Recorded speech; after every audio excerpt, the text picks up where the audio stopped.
for a while. Until for a while. Trade. Okay, bitches, welcome back to another podcast episode. I'm going to let you know right off the bat, we are going to be bit trashed and bitching in this one. So, as a precursor, we're going to talk about this, but we're doing HEIR. Rory doesn't like HEIR. I like HEIR, but on the second read, so she needs to read it 2 times, but she's so stubborn that she probably won't. But we have already had 2 cocktails and a shot each, and we're about to drink some more, so you can only imagine things will ensue. If you like Sarah J. Maas, HEIR, please don't take this as a personal affront, but she really doesn't. Sorry, I just muted myself. I am drunk. As per usual. No, I do not have a problem. Anyway, she will not like it. If you like it, great, but she won't. So I'm sorry in advance if it kills any dreams, but please, please, please don't take it out on me. I'm just the one hitting record. All right? Thank you so much. I just wanted a little, presser. Ah.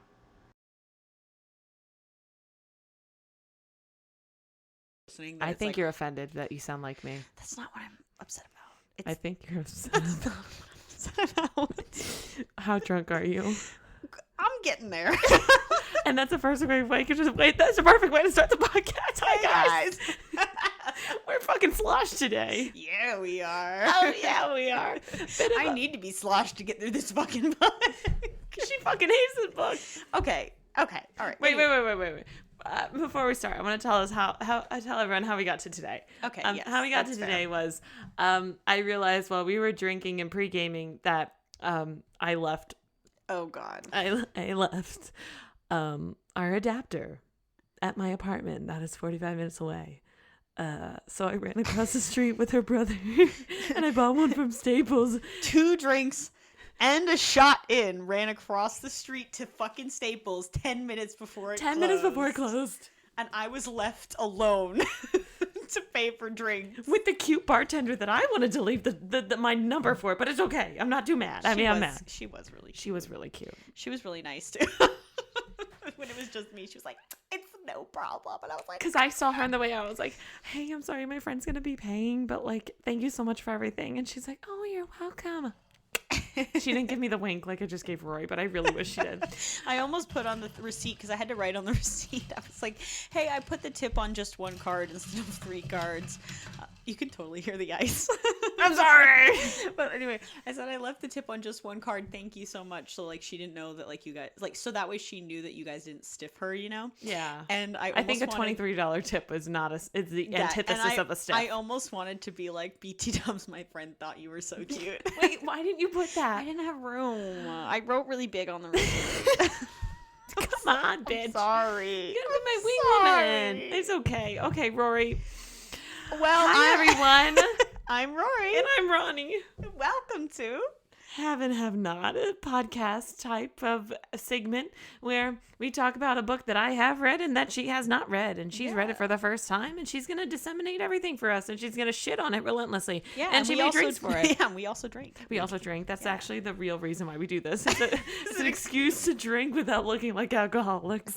It's an excuse to drink. We're doing great. And slobber about books. Like the twerps that we are. Especially smutty books. So, although this series, is YA. This series has not been very smutty. The tension is surprised. Present, but it's nothing. Did you have a synopsis pulled up? I can do that right now. However, whilst I am pulling up my synopsis. Okay. Because I did not write this one myself because, full disclosure, guys. Okay. So it's been a while since we've actually been able to record. A have and have not. Yeah. A have and have not episode because me and Roni have lives. And whoa. We are also... Rory.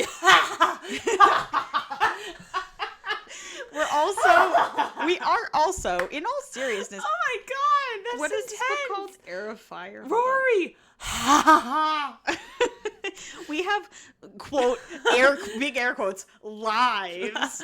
No, I'm talking about the fucking drink. Oh yeah. Oh, is that what you're like? Oh, cool. Yeah. So, what are we drinking today? But anyway, drinking Fireball straight. I'm all straight over the up. place. I'm all over the place. Give me a second. So, 2 things.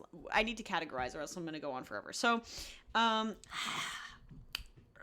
second. So, me and Roni have lives. We have lives, quote unquote. We both have jobs big that air quotes. entitle 40 hours of we our week or we more. both essentially have full-time jobs, and Ronnie just got a master's degree, and I literally just took the LSAT to go to law school. So we are some busy gals. We are busy gals. But we're smart We're gals academic who gals. happen to love smut. We're academic gals where all remaining brain cells go to study and smut books. Oh my god, I found a chapter by chapter synopsis. That's I'm what we'll fucking do. here for it. Okay, cool. So Okay.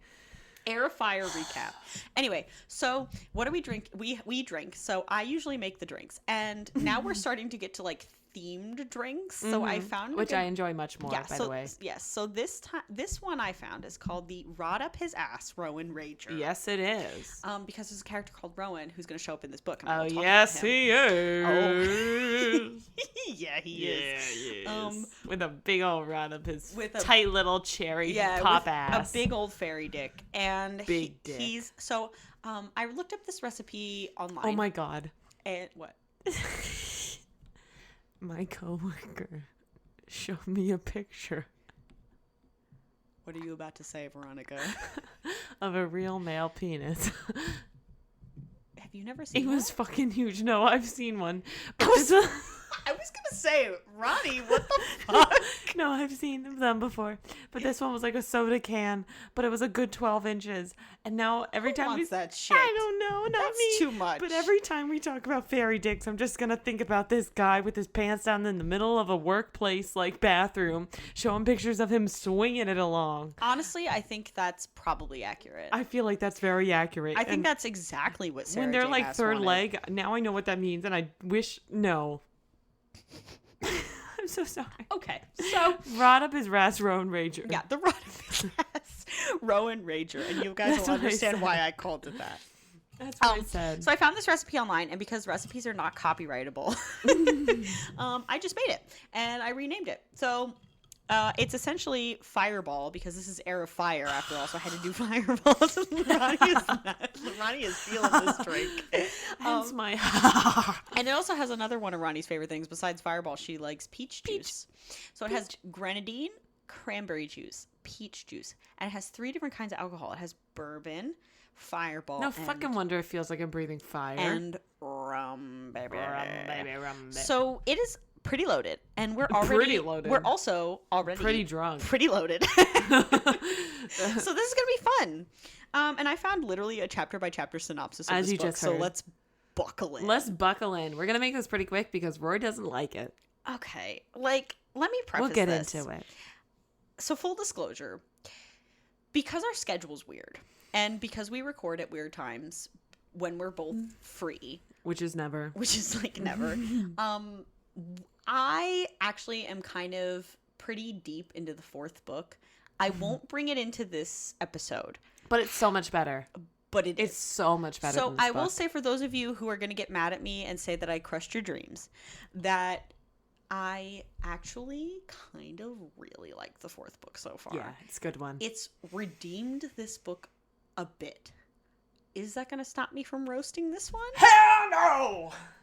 Absolutely not. So I am going to talk about this book, and it's going to be a little bit quick because, to be honest, I read this like 6 months ago, and I don't. We have not had both the mental capacity and the equipment to record this until now. Oh yeah, completely. So it's been a bit of a, but we love it. So we've shown up. For We this. appreciate this book for what it is. I did not appreciate this book until the second reread. Yeah. So So I will say that for those of you who are seeking redemption and really want me to love these books, I'm never going to stop roasting them, no matter what, because Sarah J. Maas has just so many things that are so easy to roast. However, because it's funny.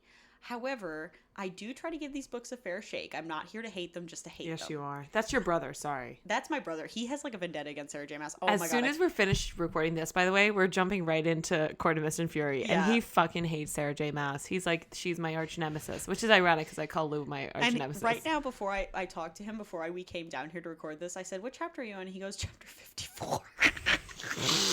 Are you serious? You left him on chapter 54? I did. I left him on chapter 54. Rory, did you say anything? I said nothing. Holy shit, that's where everything comes to fruition. I said nothing. That's when the soup happens. That's when the soup happens. Good soup. Good soup. Yeah, so I'm very excited. He said to me, all he said was, I said, I'm not going to say anything. He goes, I have a lot of thoughts. Woo! So we'll get to that. But anyway. Okay, we're going to start All right. chapter 1 of HEIR. Yeah. Strap in and strap on, folks, because... Okay. Because we're doing this. As you know, we are drinking at home. We are both over the legal age in the United States of America. Oh, fucking hell. Of 21 years young. We are both 23. You are more than able and willing to drink with us if you want, if you're over the age of 21.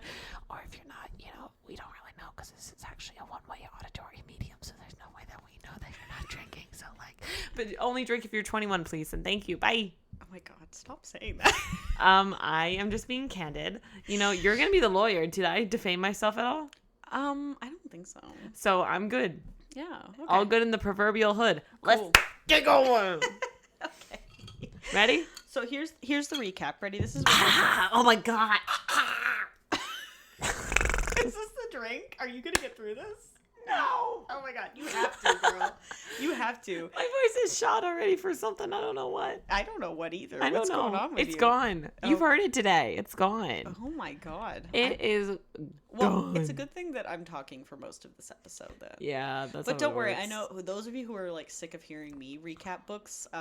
Lou is gonna be recapping Wait, soon. why would I say that? Because the way we're releasing these is alternating weeks. Yeah, So but we're already sick of you. You guys should be on Percy Jackson if you've been following us by now. What You book should are you be. supposed to be on?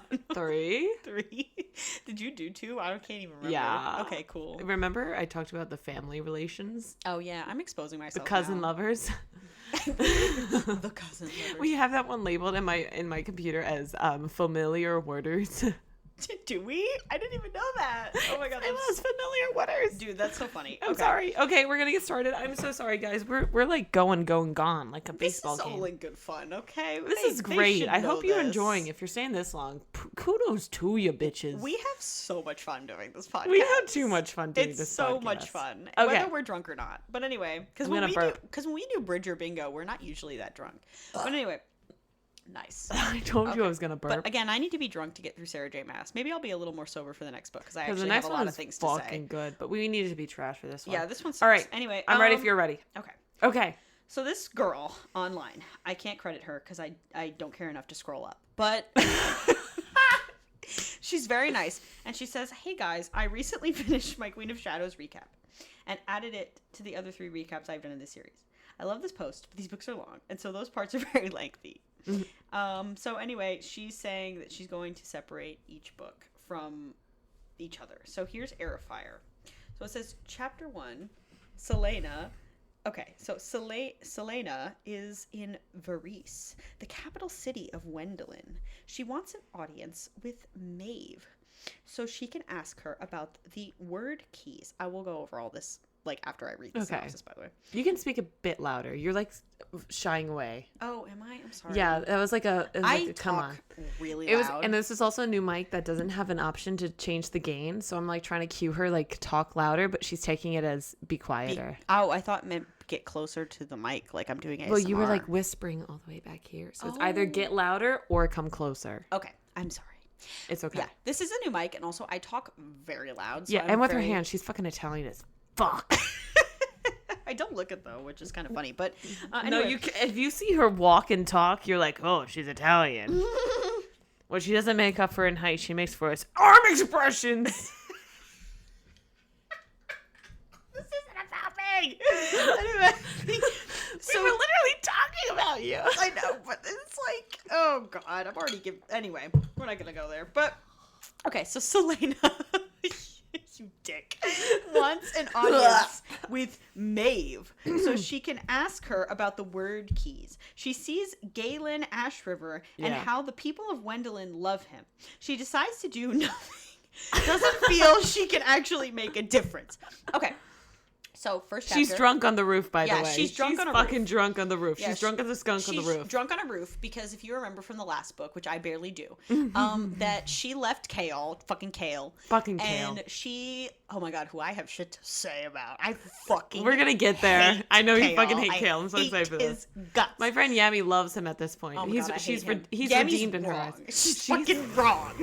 She Okay. sucks. I He love his sucks. hyperbole, but she does think he's relatively redeemed. No, he sucks. Anyway. Okay, I'm sorry. So, Move on. After his, like, betrayal and Yeah. Nehemia's murder. Yeah. And also it all coming out to Kale, and with Selena coming to terms with the fact that she's actually Aelin Galathinius. Well, Selena doesn't come to terms with it. She tells him, and he's like, what the fuck? But she, in the second book, like, comes to terms with this is who she really is. No, she still doesn't. She's still calling herself Selena.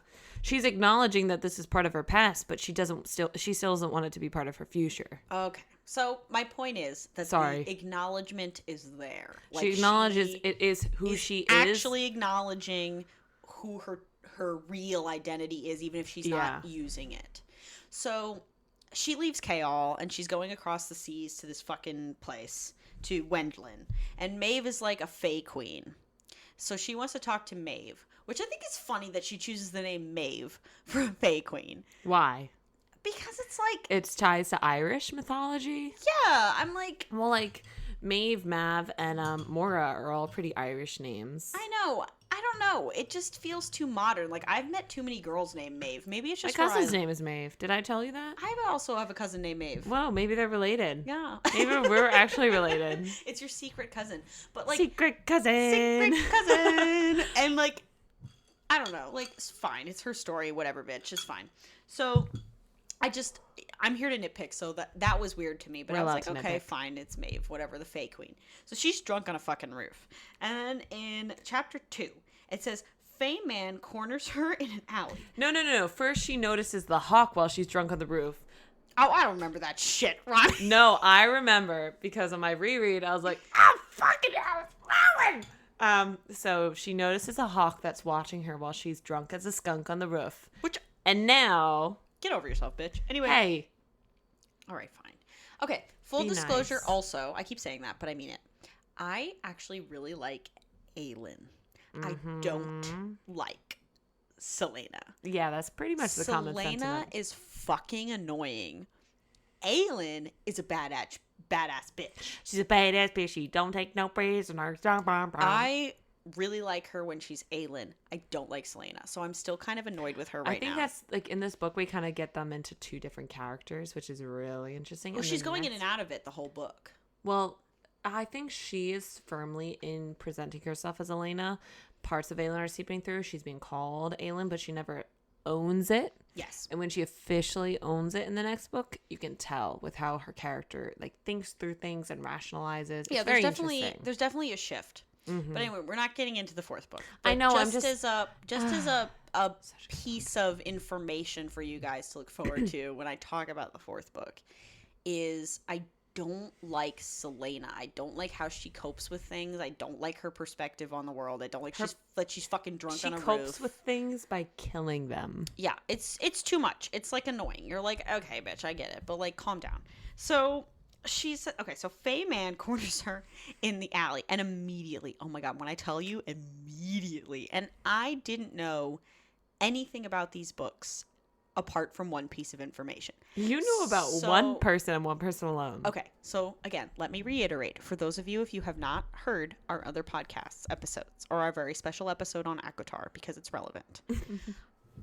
I read ACOTAR at summer camp. Me and Ronnie were isolated. And so I had no pieces of information. I had no internet. I had nothing to spoil ACOTAR for me. I didn't know any of the characters, any of the plot, nothing. However, when it comes to Throne of Glass, it was very similar. I wasn't isolated, but I didn't know anything other than the fact that the main character was blonde. And I knew that there was a character in the book series. I didn't know who he was, why he was relevant, but I knew there was a character named Rowan. And I knew that the fandom fucking loved him. So This whole tattooed ass face. Everyone loved Rowan. at first, the way that I read fantasy for a really long time, because in all fairness to Sarah J. Maas, I want to give her this much credit. Okay. It kills me to say this, but it's true. She kind of started a fucking cultural movement. She definitely did. She got so many horny moms into reading. Really changed the game Oh, in yeah. a lot of ways. And that's not to say she's original. Like, I don't want people to take out of context like I'm hyperbolizing, whatever. I don't want everyone to think this is a hyperbolization. I don't want people to think this is a hyperbolization. You right? got it, babe. Of what I'm saying that I think she's Doing. this amazing, original, completely different author. That's not necessarily true because a lot of her stuff she's even admitted is rooted in other things. Especially Norse mythology is a big thing. That's fine. It's great. Dandy. Not a criticism. It's just that she definitely created a shift culturally in what people are interested in reading. Which is hot men with big dicks. She's kind of pulling a Stephanie Meyer. Like 10 years ago, like the early 2010s into mid 2010s was like the age of Twilight. And it was like the age of Stephanie Meyer. Romance. We had beautiful creatures. Yes, it was paranormal romance. And right now, bitch, it's fairies, with big dicks, and Sarah J. Maas. And that's the truth. And you know what? I am props to her. She's going to be like set for life. Props fucking to her. Even if I don't like everything she does in her books, and as a writer, I'm secretly a little jealous. I don't. Well, you know, in a fun, not in a mean-spirited way. I joke like I'm jealous, but I understand. I give her all the credit for that. However, so yes, I knew there was a character named Rowan. So the second there was a fucking fairy that showed up in these books, and I thought, oh my god. When I read the first two books, I was like, where's the fae? I was like, oh my god. There's no fairies. Where's the fae? That's crazy. Where's the big dicks around here? Because all I see is little pricks. I was so ignorant. Because here he comes. So Faye There's Rowan running down the street to a drunken, really weird Selena. So she's still drunk when they meet up for the first time. I hope you know. Yeah, this Faye man shows up. And he's described as he has tattoos. And I was like, oh my god, it's the Sarah J. Maas trademark. It's tattoos. Hot, big dick. This is another thing I give her credit for is she clearly has a tattoo kink, which I support. Because I also have a tattoo kink. That's why I got a tattoo. It's for you, babe. Is it? Oh my god. I love you. I'll text you after this. I've actually been saving up for a tattoo specifically because I love tattoos. I'll text you after this, though. This is your kink. I love it. I think it's great. But I also have a tattoo kink, so this isn't shaming her in any way. No. But she clearly has a tattoo kink. And I'm like, girl, fucking get it that you literally wrote a fantasy story that's crazy as shit. Can I say something? Watch her husband have no tattoos in her life. Yeah, watch. But the fact that, girl, you wrote this really complex fantasy series, multiple of them, and you found a way for magic to give people tattoos. Fucking. But I don't even know what to fucking say to that. Even in Crescent City, the main character has a tattoo. So the main. Of course she does. Of course she does. Literally every main character has a tattoo. I hope all of you guys know that every main character has cried while getting a tattoo. That's hilarious. That's amazing. I love it. I love strong women with hot ass tattoos. So, yeah. yes. I mentioned in the past that Sarah J. Maas's biggest kinks are tattoos and dicks, fluids. Oh yeah. And smells.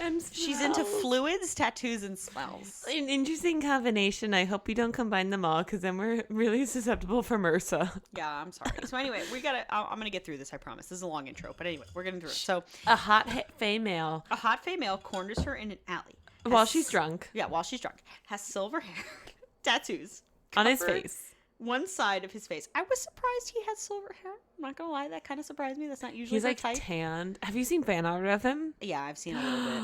Because now that I've been talking about it with you, because your phone spies on you, my phone's been giving me Sarah J. Maas fan art. It's mostly ACOTAR stuff because my coworker loves ACOTAR. I wish he could do stuff to me. I got to tell you about my coworker Roni. She's amazing, but she loves ACOTAR, and we've had full-on conversations about this. It's hilarious. She says Cassian's her mate, and I'm like, she hasn't gotten to the 4th book yet. Anyway, no wonder. Yeah, so all Fae have a secondary. Okay, so he's got a tattoo that covers one side of his face, Amazing. And so it's a pretty visible tattoo. And words written in Fae language. Fuck me up. Which she never explores upon, which fucking lazy, okay? At least Tolkien came up with Elvish.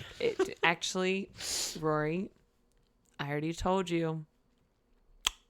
It definitely comes up. Oh, does it? Yeah. Okay, I'm speaking too soon. I'm Rory, sorry. I'm just a hater. I Rory, love to hate her. I don't know why. I just Rory, do. It's so funny. Remember what I told you about the other series? Yes. It comes up. No. Yeah. I didn't know that. It's the old language of the Fae. Holy shit. I didn't know that. Okay, cool.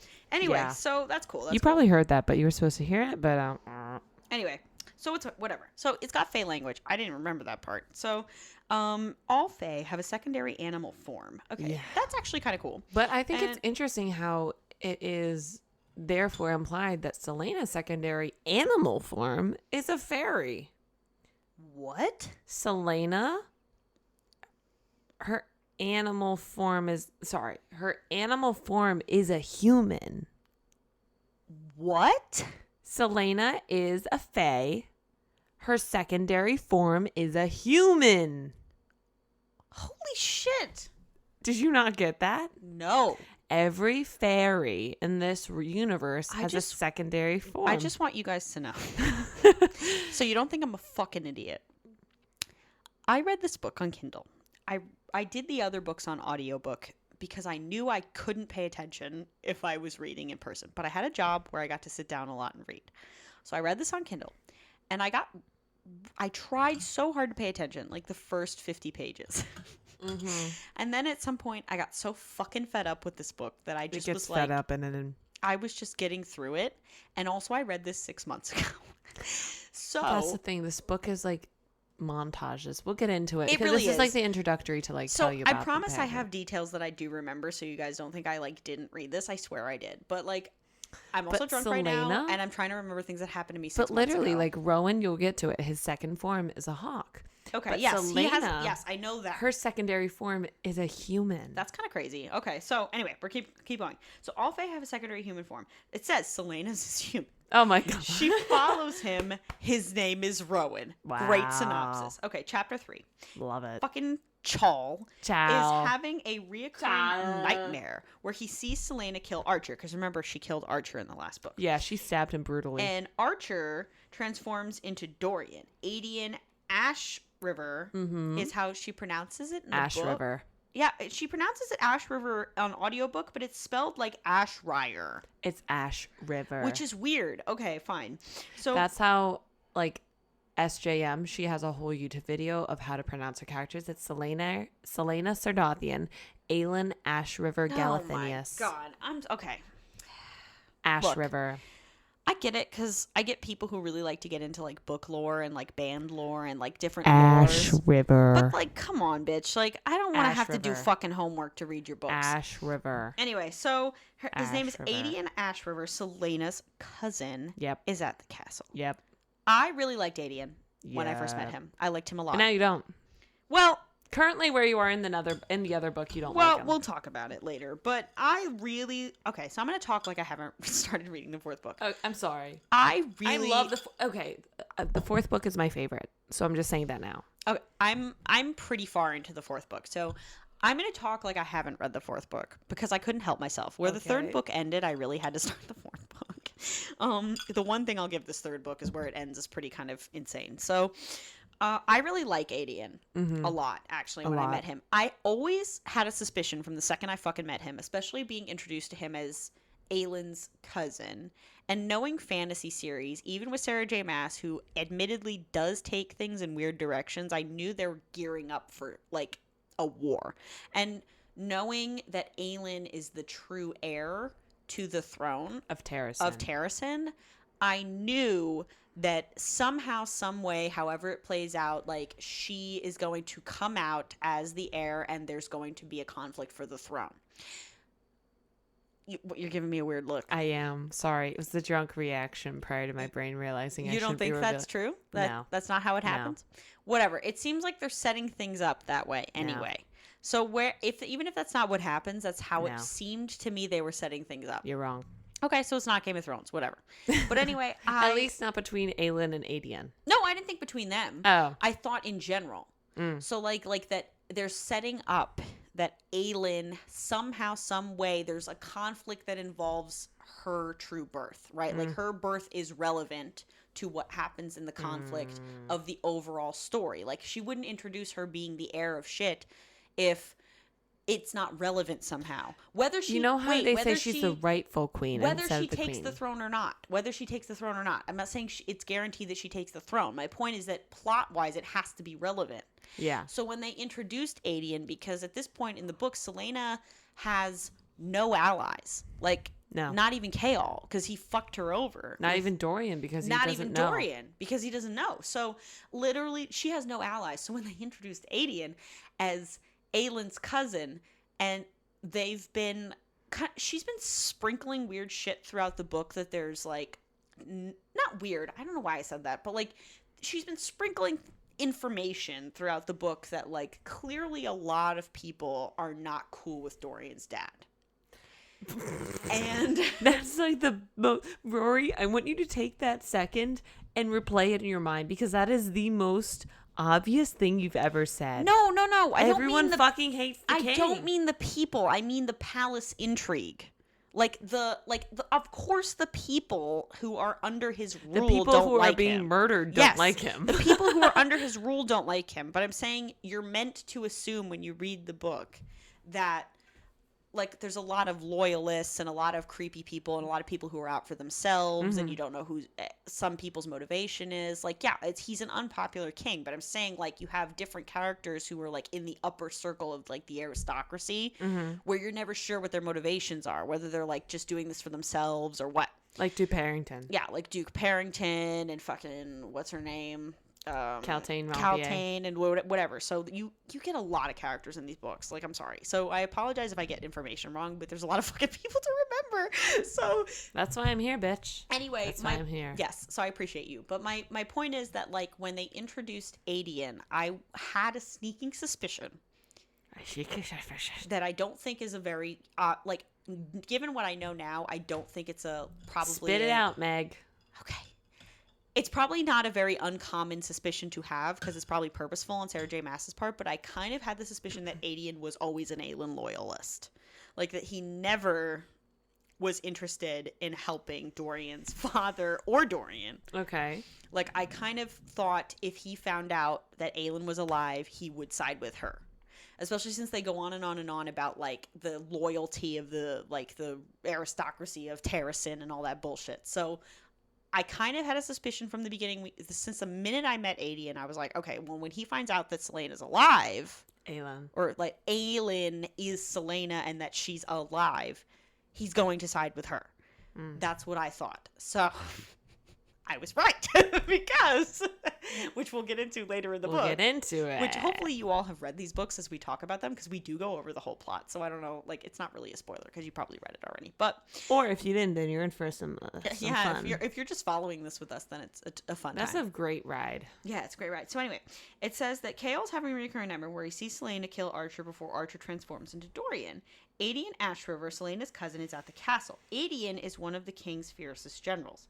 The king gave Aedion the sword of Orinth, heirloom of the Terrasen royal family. Cool.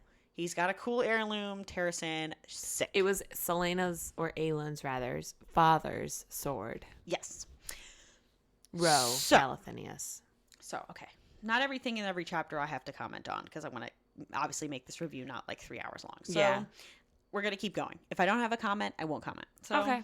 We are introduced to Manon, who is hiding. Okay. Manon. Sorry. Manon. I read Manon. I know it's Manon. I know it's also Manon. French. I know it's Manon. Okay. So pronounce it in French for us, please. Manon. Manon. In French is Manon. Manon. So Manon, because I'm fucking American. Manon. This is the first introduction to a character called Manon Blackbeak. Mm-hmm. Okay. So. You know she has thoughts when she says, so. Okay. I think, wait. Can I guess what the thoughts are? Sure. Why the fuck are we introducing a new main character who's an absolute piece of shit when we're 3 books into a series? Absolutely. Absolutely. It's because Manon plays a pivotal role in this book and the other books. So let me say this Okay, as say a it. criticism Say of it. Sarah J. Maas, and this is a criticism, literary wise. And again, I'm sorry I can't articulate this probably as Succinctly, or as eloquently as I would like to, but I'm gonna fucking try. because we're drunk. Yeah, That's why I just said succinct and I didn't stumble over really it. drunk right now. So I will say, and look, I haven't gotten through the whole series, so obviously, like, don't come at me with fucking hate if you know that I'm wrong, because that's fair. I can be proven wrong. That's totally fine. But what oh my gosh. But you're good. What it feels like to me sometimes, and the reason I'm bringing this up now is because Manon kind of gave this feeling to me, is that I feel like sometimes, as much as Sarah J. Maas meticulously plans certain aspects of, oh my god, with the fucking ice, meticulously plans certain aspects of her story, because I'm fucking sure there's going to be some really important shit that Manon does in like book 7 that was relevant, that she did that was relevant in book 3, because that's just how like Sarah J. Maas is. Like, I'm sure she meticulously plans a lot of shit in her books. And I get that, and I appreciate that, but sometimes I feel like she doesn't go back and fucking edit. I feel like she retcons. I feel like there would have been no difference to introduce Manon earlier in the series. I agree. I don't think it made any fucking sense. I feel like now is okay because, as you'll get into it, Duke Barrington is requesting things of them. But I feel like Duke Barrington was a significant player in book 2. Or he was not, rather. He's more, I feel like if they were to introduce Manon, they should have introduced her in book 2. Yeah. Book 2 because there was other stuff happening. And Duke Barrington was in Morath. Well, even like... Or Duke Barrington was dealing with the Cowtane thing. But anyway, like... But even like, just to give you the best example, at least in my mind, from the Throne of Glass series specifically, where I mean, it doesn't feel like she entirely goes back and edits. She just keeps writing and retcon stuff, is like, which we'll get, some of it we'll get to. I know you're mad at me about this, but let me I'm not mad, but I understand why you think that. It's like, it's difficult because like, it's like we're kind of, this topic that you're talking about now is a very valid topic, but it's unfortunately a lot of, you have to understand all the information that's coming towards you. Let me get to the information I'm presenting you. I'm sorry. So, I'm so sorry. This is slightly off topic from Manon, so I apologize, but just so you understand what I mean. Because I know a lot of people are going to jump down my throat with Manon, and I can already feel that. We love Manon, though. Is Dorian. Why the fuck was there a romance with Dorian in the first book? What purpose did that Cinderella fucking serve? Why? But why? Cinderella. Though? Okay, but why? Because Cinderella. But why? Cinderella. Like, Cinderella. especially just because- gone to meet the pretty fella. Especially because I'm going to get into it later as we get through the book with what Dorian's plotline is in this book with fucking Sorsha. Which is just Sorsha. His Which- plotline is fucking Sorsha. Why wasn't she... The act of fucking Sorsha. Which... Oh my god, stop. Which... Why wasn't she fucking introduced earlier? And why did Selena's relationship with Dorian have to be romantic at all? Because what it fucking feels like is just a fucking waste of my time. Like, look, you just wasted my goddamn time. My foot's asleep. Fuck her. It just felt like a waste of pages. I'm like, it felt like you had a different story. And I talk about this to you when we talked about the fourth book, which again, I'll get into more, but it's relevant in this book because you feel that tone shift a little You definitely do, especially with the main character or where like the pre-established main character. The pre-established main character is in a different fucking continent. It's weird. She is weeks travel away from our other main characters. And I understand. And we introduced another one. Like, I understand, like, I really don't want to be that person who's like sitting here like I know everything, because clearly I don't, but it's like, we know that. Shut the fuck up. But I'm it's sorry. like, I just feel like sometimes there's so much shit in her books that feels like a waste of pages. I'm like, why am I fucking reading this? Because you love me. And, oh my God. And there's a weird tone shift in the third book, especially where you're like, what fucking series am I reading? I definitely felt that. I felt like in the first 2 books, it was more like mystery, like castle secrets. Like, the first book was good. I know I roasted it in, like, our first podcast episode, but I actually liked it. I really liked the first book. I think I liked the tone of it. It felt very, like homey. It felt very, like, centralized. Yeah. But from here on out, we don't have a home. It's weird. There's no place. I don't know. Maybe this is all intentional. I'm sorry. But the relationship with Dorian in the first book fucking sucked. And I hated that. And it was a waste of time. And then we get to Manon. And then we're introduced to Manon Blackbeak. Yes. Who is the heir apparent for the Blackbeak Coven. And what are they? They're a coven of witches. Under what kind of umbrella? So The Iron Teeth. The Iron Teeth Witch Clan. Yep. So we met Baba Yellowlegs in a previous book, in the last book, which, again... Just keep moving. I'm sorry, I can't help it. No, Please. I understand. I promise I'll move quicker in a second, but I really need to establish some of these points. I know. This is another example of me feeling like she's retconning shit instead of going back and Why do you feel editing. like she's retconning, though? Because I feel like Baba Yellowlegs in the second book was not presented like she was a race of witch. It's felt like, oh, it's Baba Yellowlegs. Like, she's a specific witch who's, like, in the flea market, and she goes by Yellowlegs. But that's the thing. She is her name is Baba, and she is of the Yellowlegs clan. No, it felt like, no. Sarah J. Maas is gaslighting us, and so are you. It felt like Baba Yellowlegs, the way she writes that fucking book, it felt like Baba Yellowlegs was like Romani Caravan. Like, yeah, that's kind of weird though. Now that I'm Baba thinking of it, Yellowlegs. why the fuck is the matron of the Yellowlegs witch clan like Yes! in a caraval? Like, what the fuck? Like, it felt like Baba Yellowlegs, quote unquote, like, was just a her thing. Like, she was specifically the way she framed magic in this world in the first 2 books was that it was so rare because the king was eradicating all these people. So it felt like Baba Yellowlegs was like an old, like, ooh, I've circumvented the eradication of magic and I'm secret and I'm old kooky Baba who they call Yellowlegs. Like, that's what it felt like. It wasn't entirely like that. I agree that it's weird that Baba Yellowlegs was there, but only because the matron of the Yellowlegs witch clan was there as a carnival woman. Dude, I'm fucking telling you. You're drinking the fucking Kool-Aid. Like, no. Let me verify that Baba was the matron. It literally feels like she came up with a character in the second book who was this kooky old woman who went by Baba Yellowlegs, who ended up being evil, and then she had to, like, work that into this new world building that she figured out. And now she has to make a whole new race of witches. No, she definitely did not, because she mentions things that you haven't even gotten to yet. No, that's what it fucking felt like. It's not what it is. It was so jarringly bizarre. No, to read that fucking chapter. Shush. It was. The power of Christ compels you. It was so bizarre. No, to read that fucking chapter and have somebody be like, the Yellowlegs are a race of witches. They are a coven of witches. I was like, what? Stop it. Move on. You're wrong. It was like saying somebody was like Karen Smith in another book, and then it's like, oh yes, Karen Smith. No. Of the Smith clan. Shut the fuck up. Like, no. It was weird. No.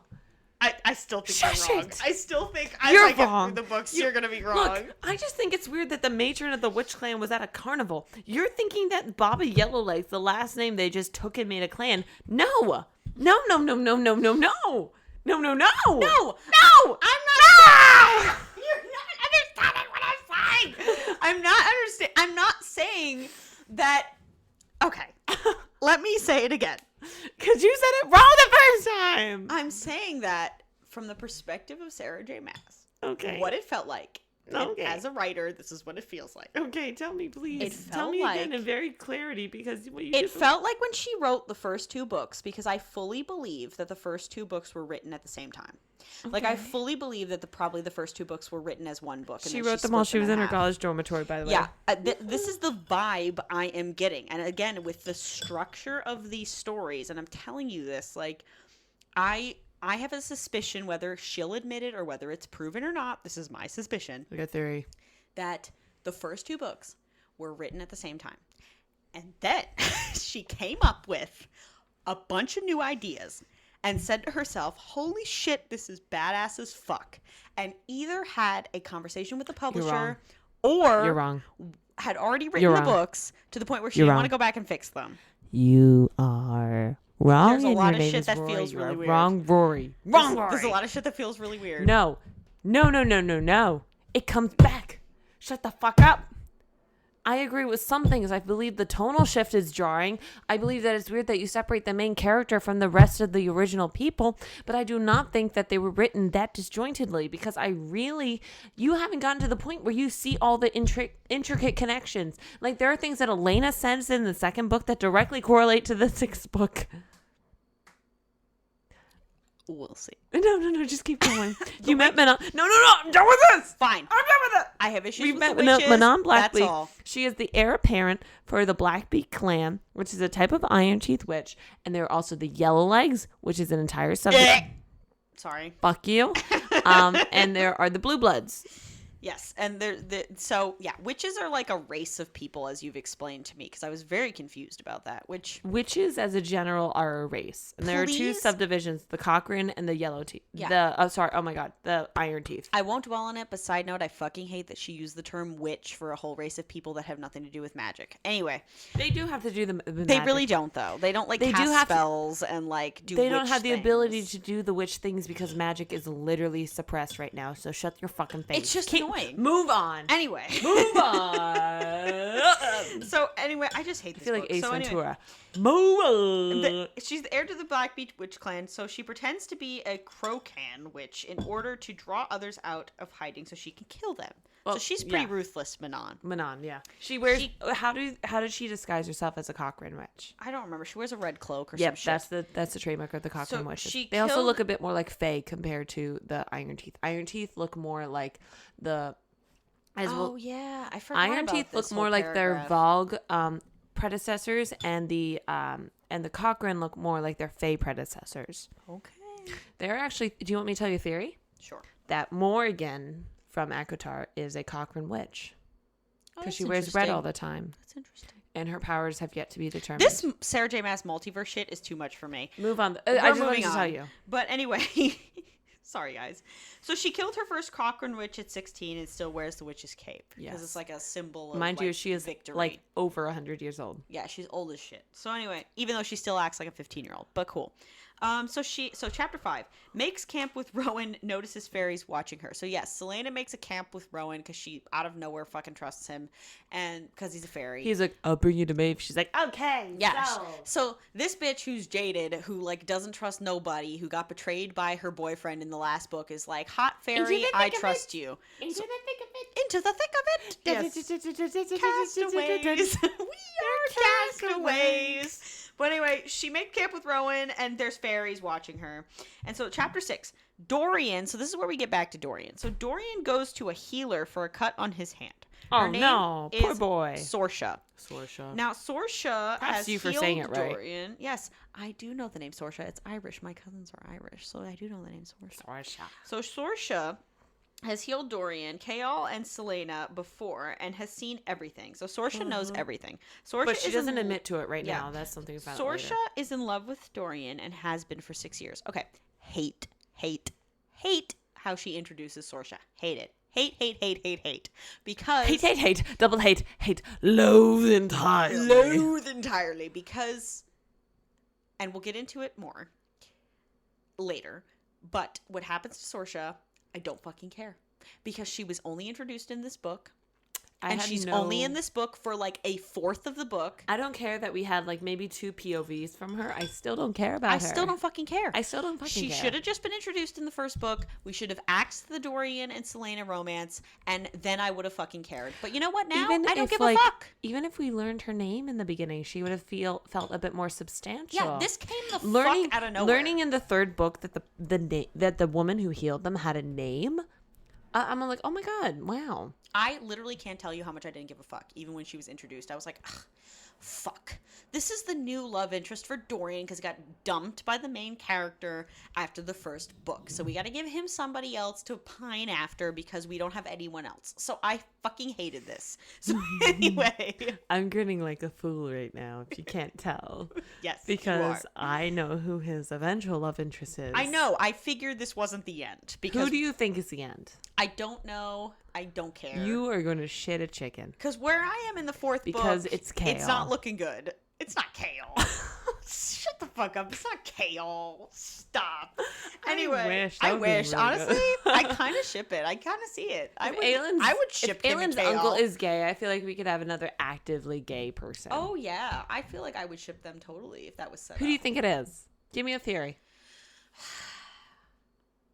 I don't know. Tell me a name. Lysandra or Nesrin. Okay. For Dorian? Yeah, sure. That's a theory. Those are the only two females I can fucking remember. I don't know. You will find out. Okay, anyway. So those are the characters in the fourth book, sorry. So anyway, so she makes camp with Rowan. And then in chapter 6, Dorian goes to a healer. So we mentioned Sorsha. And then in chapter 7, Rowan takes Selena to the fortress in the mountains where Maeve is waiting for her. What's it called? Sick. I don't know. I don't care. I forget. I'm too drunk. I also forget. I don't care. I'm too drunk. So anyway, Maeve's kind of a bitch. No, rewind. What is she? A major bitch. Yeah, she's not kind of a bitch. She's a fucking bitch. She's a super bitch. So Maeve fucking sucks. And Rowan is very aloof this whole time.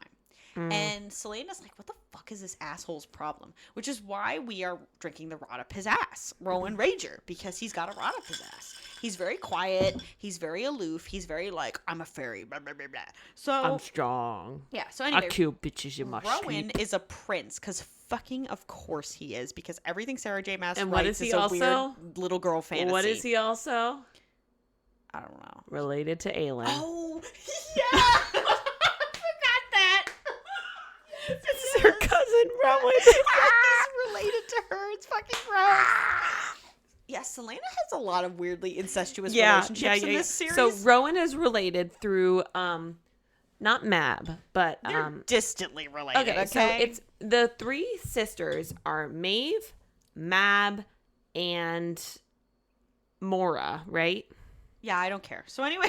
No. I'm just trying to explain how Rowan is related to her. So it's a distant relation. It's not like they're like first cousins or some shit. They're like it's like distant related. Because he's like a millennia old. She's closer it's Maeve, to 80. Mab, and Mora. He calls Maeve Aunt.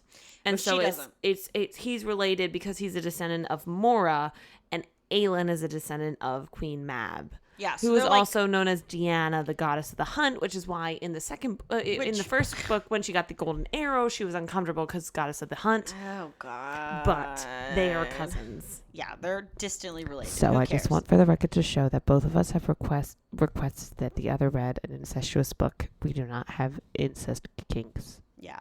Yeah. I don't know why that's a weird coincidence. I gotta clear I got two professor romances for you for season 2. I take that as a personal affront. Yeah. I've just been hired as a professor. I don't like that. You have? What the fuck? Did you get hired and you didn't even tell me? It's like an unofficial official hiring. Ronnie! I know. Oh, I'm so happy for you. I'm sorry, but like, guys, she's wanted this for a while, and she's so smart, and I can't even tell you how background happy check cleared. I am. My professor, he texted me after I sent it in.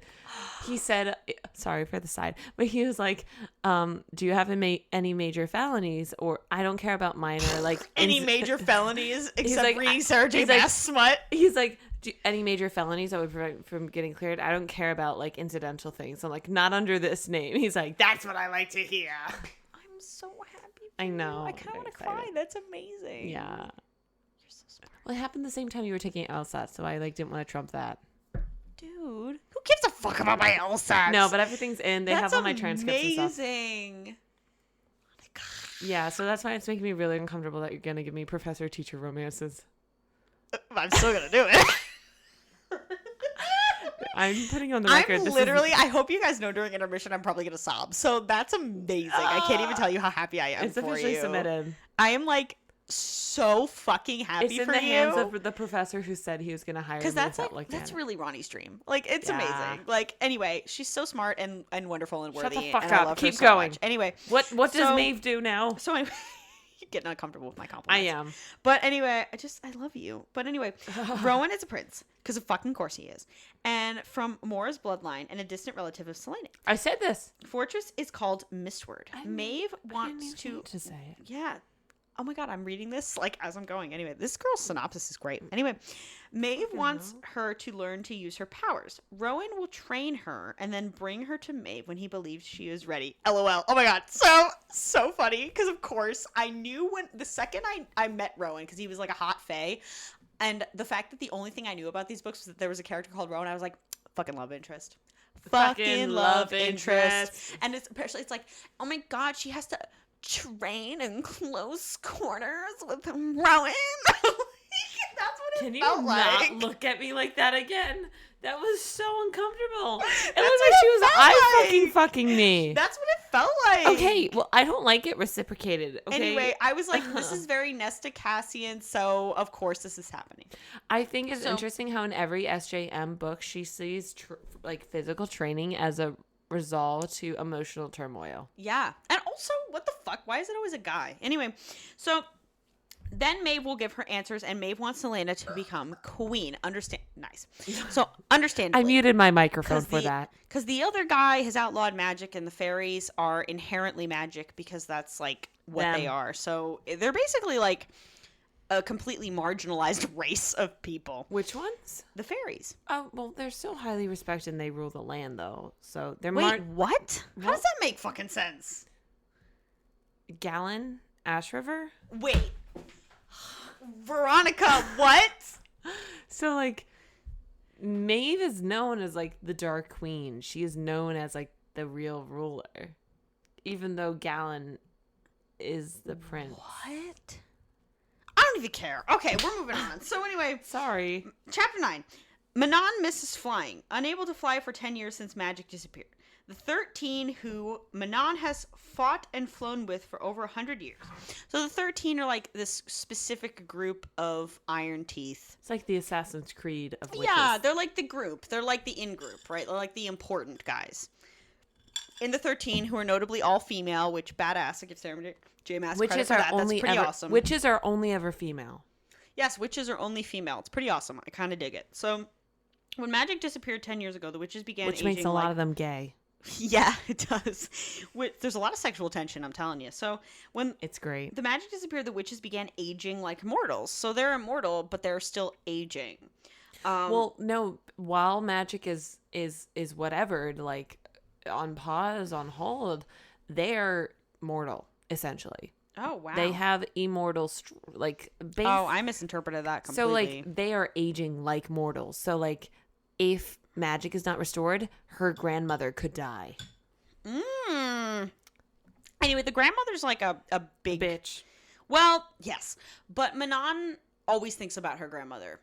That's what she's been and what instilled she to would do, because her grandma is like this sort of really Her grandmother established took person her- in the coven. Her grandmother took her from her mother's bleeding womb that she clawed herself out of at her birth. Yeah, so it's pretty badass. So the king says that he has a gift for them there, and he has been breeding wyverns. Wyverns, whatever.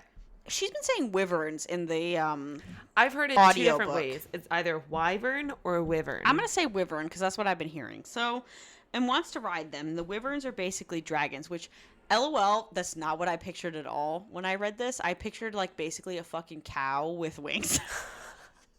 I pictured a bull, like Benny the Bull. I read Fourth Wing with and fucking wings. I read Fourth Wing, and the distinction between dragons and wyverns is that wyverns have 4 legs and dragons have 2. I still pictured a bull. So anyway. Chapter 10. Especially when they call the males bulls. Yeah, especially, like, I literally pictured a bull. I pictured a ring in its fucking nose and everything. So. Which is what my grandmother called me when I had a septum ring. Yeah. That's what I call Lou because he's got a septum ring. I was like Benny the Bull. Yeah. So chapter 10, fucking Chal goes to Adian's party to track down his guards who abandoned their posts and realizes that Adian isn't there. Ooh. And in chapter 11, Selena goes by the name Nehemia gave her Alentia. I forgot about that. Alentia, which I'm so fucking sick of all these names. Stop I giving know, people names. but this is her Ewelian. I don't care. It's annoying. Like, It's sentimental stop. to her. I don't give a fuck. It's annoying. But yeah. It's too many names. And she meets two dudes. One of them's gay. Love them. Yes, the two dudes who are mates. So Well, she meets the one dude. She meets the younger dude, too. yes, And the older eventually dude. she meets his mate, Not who's a man. not husband. Mate.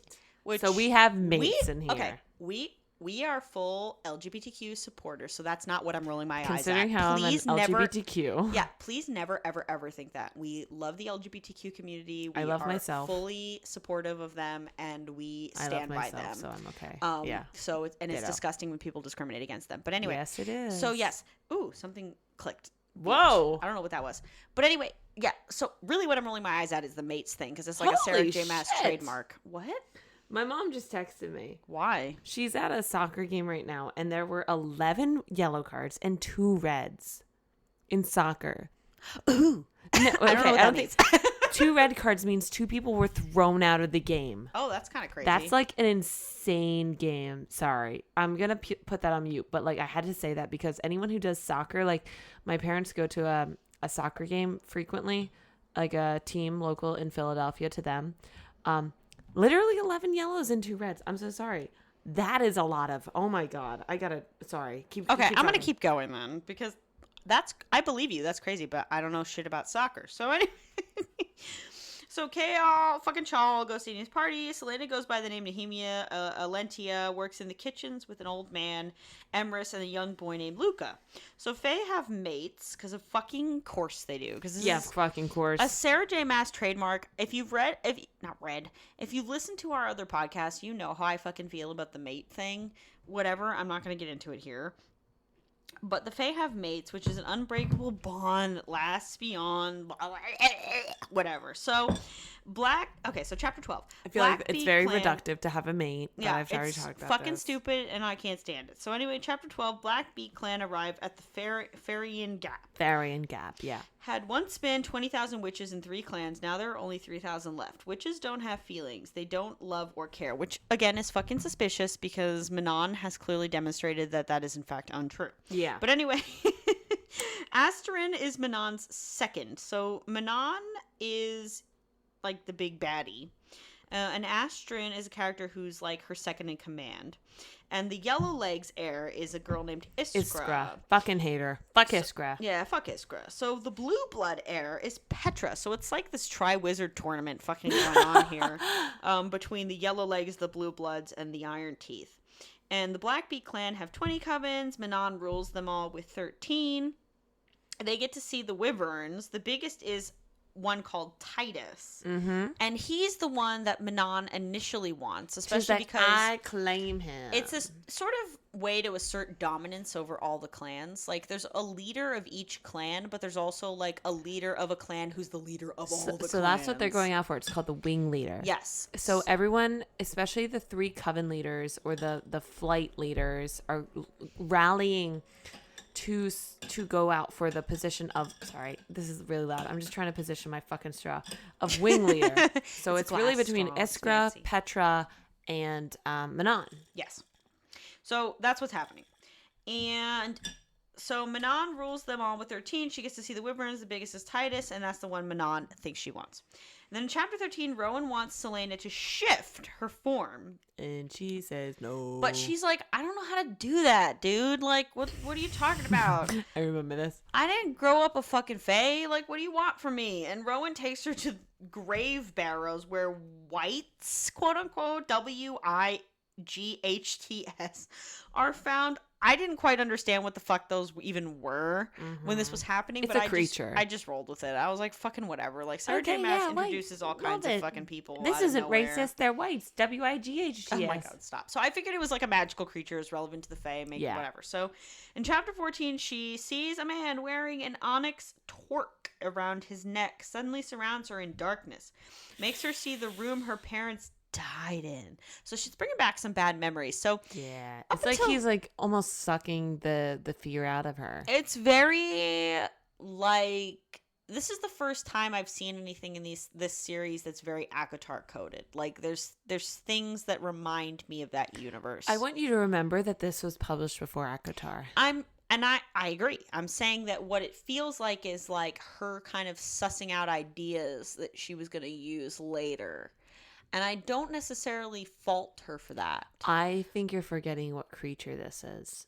It says that it makes her see the room her parents died in, and then their dead bodies. What creature? This is a Vogue. Yes. And I still think the Vogue feel like creatures that could have been in the ACOTAR universe. Any evil creature could be in the ACOTAR universe. That is so broad. Okay, whatever. That's just how I feel. Okay. I understand how you feel, but it's wrong. But anyway, I'm not saying that it is. I'm just saying that that's what it's reminiscent of to me. I understand that. I'm just analyzing her as a writer, that I'm like acknowledging that as a reader, evil creatures, I'm seeing the connection because it feels like a similar kind of magic. I'm not saying it is connected. I'm just saying that's what it feels like. No, I understand. Sorry. And then they show her Nehemia's dead body. So she was really torn up about Nehemia. Yeah. Bitch, so was I. So. Because I didn't see it coming. I didn't see it coming either. I was fucking shook. You loved Nehemia. I think like 2 chapters Nehemia. Before she died, you were talking to me about how much you loved her. And I was did. I really liked Nehemia. And that's why I'm so mad about what happened with Sorsha, because I could have felt the same way and I didn't. Yeah. So it Again, really if she wouldn't was have been introduced hard. sooner, Yeah, even if they dropped her name earlier, I would have felt a stronger connection. Literally. But you saying retrospectively, oh, I was the one who healed you. Like, okay. Who cares? Tell your fucking... Cool. Yeah, great. Yeah, great. What's your name Fantastic. again? Yeah, who Bitch. the fuck are you? So anyway, Selena begins quickly shifting back and forth between her human and fae form because she's like so distraught over this. Like, it's an emotional thing. Yeah. So in chapter 15, Chaol is still trying to help Selena. And Dorian, I don't know how. I don't know why it's saying that. But anyway, apparently he is. But Chaol fucking sucks, so I don't care. But anyway, Dorian is trying to find rebel groups to see if they can really free the magic. Because Dorian has magic. He is a magical person. Yes. He can wield like ice. Yes, which, okay. But, Well, if you think about it, I want to talk about this real quick. Okay. You would think that magical equivalents or magical opposites, which are what the mates or the Karanon are, would be the opposite of what the element is. So, Aylin's is fire. Mm-hmm. You would think that her magical Karanon or magical equal is ice. Mm-hmm. You think the opposite of fire is ice. Yeah, but I never entertained that they were going to be romantic interests after the first book. If you look at what Rowan is, he has the power of wind. So wind fuels fire. Wind gives fire the ability to live. It gives it oxygen, but it can also smother it in the case that things go very, very bad. Mm-hmm. So if you think about it, her best friend ends up being, in this series, the person who balances her out on the opposition side. Mm-hmm. But the person who ends up supporting her is the one who has the augmenting power. That's interesting. I'm glad that you brought that up because that actually is really interesting. I do give Sarah J. Maas credit where credit is due. Like, I'm really trying to do that. Which I just love that part about it. But that is, in fact, very interesting. Although it hasn't been confirmed or denied yet whether Rowan being, like, the support system is going to be in a romantic way or not. And I have thoughts on that, we which know I'll he's talk the about Karanon. later. He's but like her there. man. But anyway, I think this is a good place on chapter 15 to take a little bit of a break because I have to pee really bad. I can tell you're shaking. Yeah, I'm shaking. I've got to pee so bad. Okay, she's going to go pee. We're going to take a potty break. Okay, cool. Be back soon. Bye. Bye. I'm so sorry. But, dude. What'd you say about your body? My body's, like, very slow. Like, I'm very, like, but my brain is not. But, dude, I can't even... Off the record, it's like, I'm so happy for you. Wait, don't be sentimental. I wanted to hear you say that your body was slower. Sorry. I'm good. I'm good. Hey, we're back. I like how you knew that I was recording. Yeah, of course I did. I've learned your tricks, Veronica. Okay, so we're continuing? Yes, we are. Okay, so... All right, welcome back, guys. No sponsors today. Sorry, guys. I didn't have the brain power. We were also crying. Yeah, a little bit. Sorry. Anyway, our friendship is real. I just want you guys to know that. Yeah, even though I hate her, she's really me. Yeah. Yeah, we hate each other. But anyway, chapter 16. So Manon and the 13 ride for the first time. So Mother Blackbeak reveals that there will be war games to determine ranks and that she expects Manon to win. We already went over this. Yeah. So chapter 17, we meet Malachi, Emery's mate. We already talked about this. So Emery spends his evenings in the kitchen telling stories to the others, and Selena realizes that Rowan's second form is a hawk. Yeah. Again, we went over that. So chapter 18, Dorian begins visiting Sorsha a lot. Anyway, I will get into this more towards the end, I swear. But his magic erupts in from of her. I don't know who wrote this. Anyway, K.O. follows. Who didn't know in her versus of her. Who did not proofread this, but that's fine. Is it Tumblr? No, I don't even know where I'm getting this. AO3? I don't know. I'll tell you later. But anyway, when I can scroll back up. Reddit. I don't know. When I can scroll back up, I'll tell you where I got this. But I can't do it right now. I'm in the soup. Sexy. But anyway, so chapter 18. Dorian begins visiting Sorsha. His magic erupts in from her. K.O. follows Adian. It erupts around her. Like something happens, it erupts around her, and he tries to cover her ass. Fucking important all of a sudden for no reason. And it erupts. I think it hurts her or it hurts him. So K.O. follows Adian when he leaves another party and goes to the slums. K.O. is caught. So this is like the beginning of the K.O. Adian dynamic in this book. Which is actually a dynamic I don't mind. I don't mind it either. I was just going to say I kind of was more interested in that than I was with Sorsha and Dorian. Painful. Mm-hmm. And honestly, more so in some ways. And I hate K.O., and I was still more interested in K.O. and Adian's storyline than I was with even Selena and Rowan. Because, and don't hate me, Selena and Rowan, I hate you. I had a preconceived idea about. Like, I knew that there was something going on there because sexual tension. Not really. So I'll talk about this later in the fourth, when we talk about the fourth book, but strangely, the third book, the relationship between them is so platonic, it's boring. I was like, I whatever. do agree with that. She's I learning feel like fairy magic. Who fucking cares? She recently I was got so to the bored. point where she sees Rowan for the first time in the fourth book, and it was definitely like, ooh, there was a shift. Where did this romance come from? Where did this like put his penis in me? Like, come from? It was weird. So the third book, I thought he was a new love interest, and then I started second guessing myself. Like maybe he was just like a lovable side character because I know lovable side characters who are like the most memorable part. I thought of you the said series. I'm a lovable side character. No. I said me too. No, not me. Oh, kind of I am, but like me too. Yeah, but who's the main character in our life story? Lou. Probably.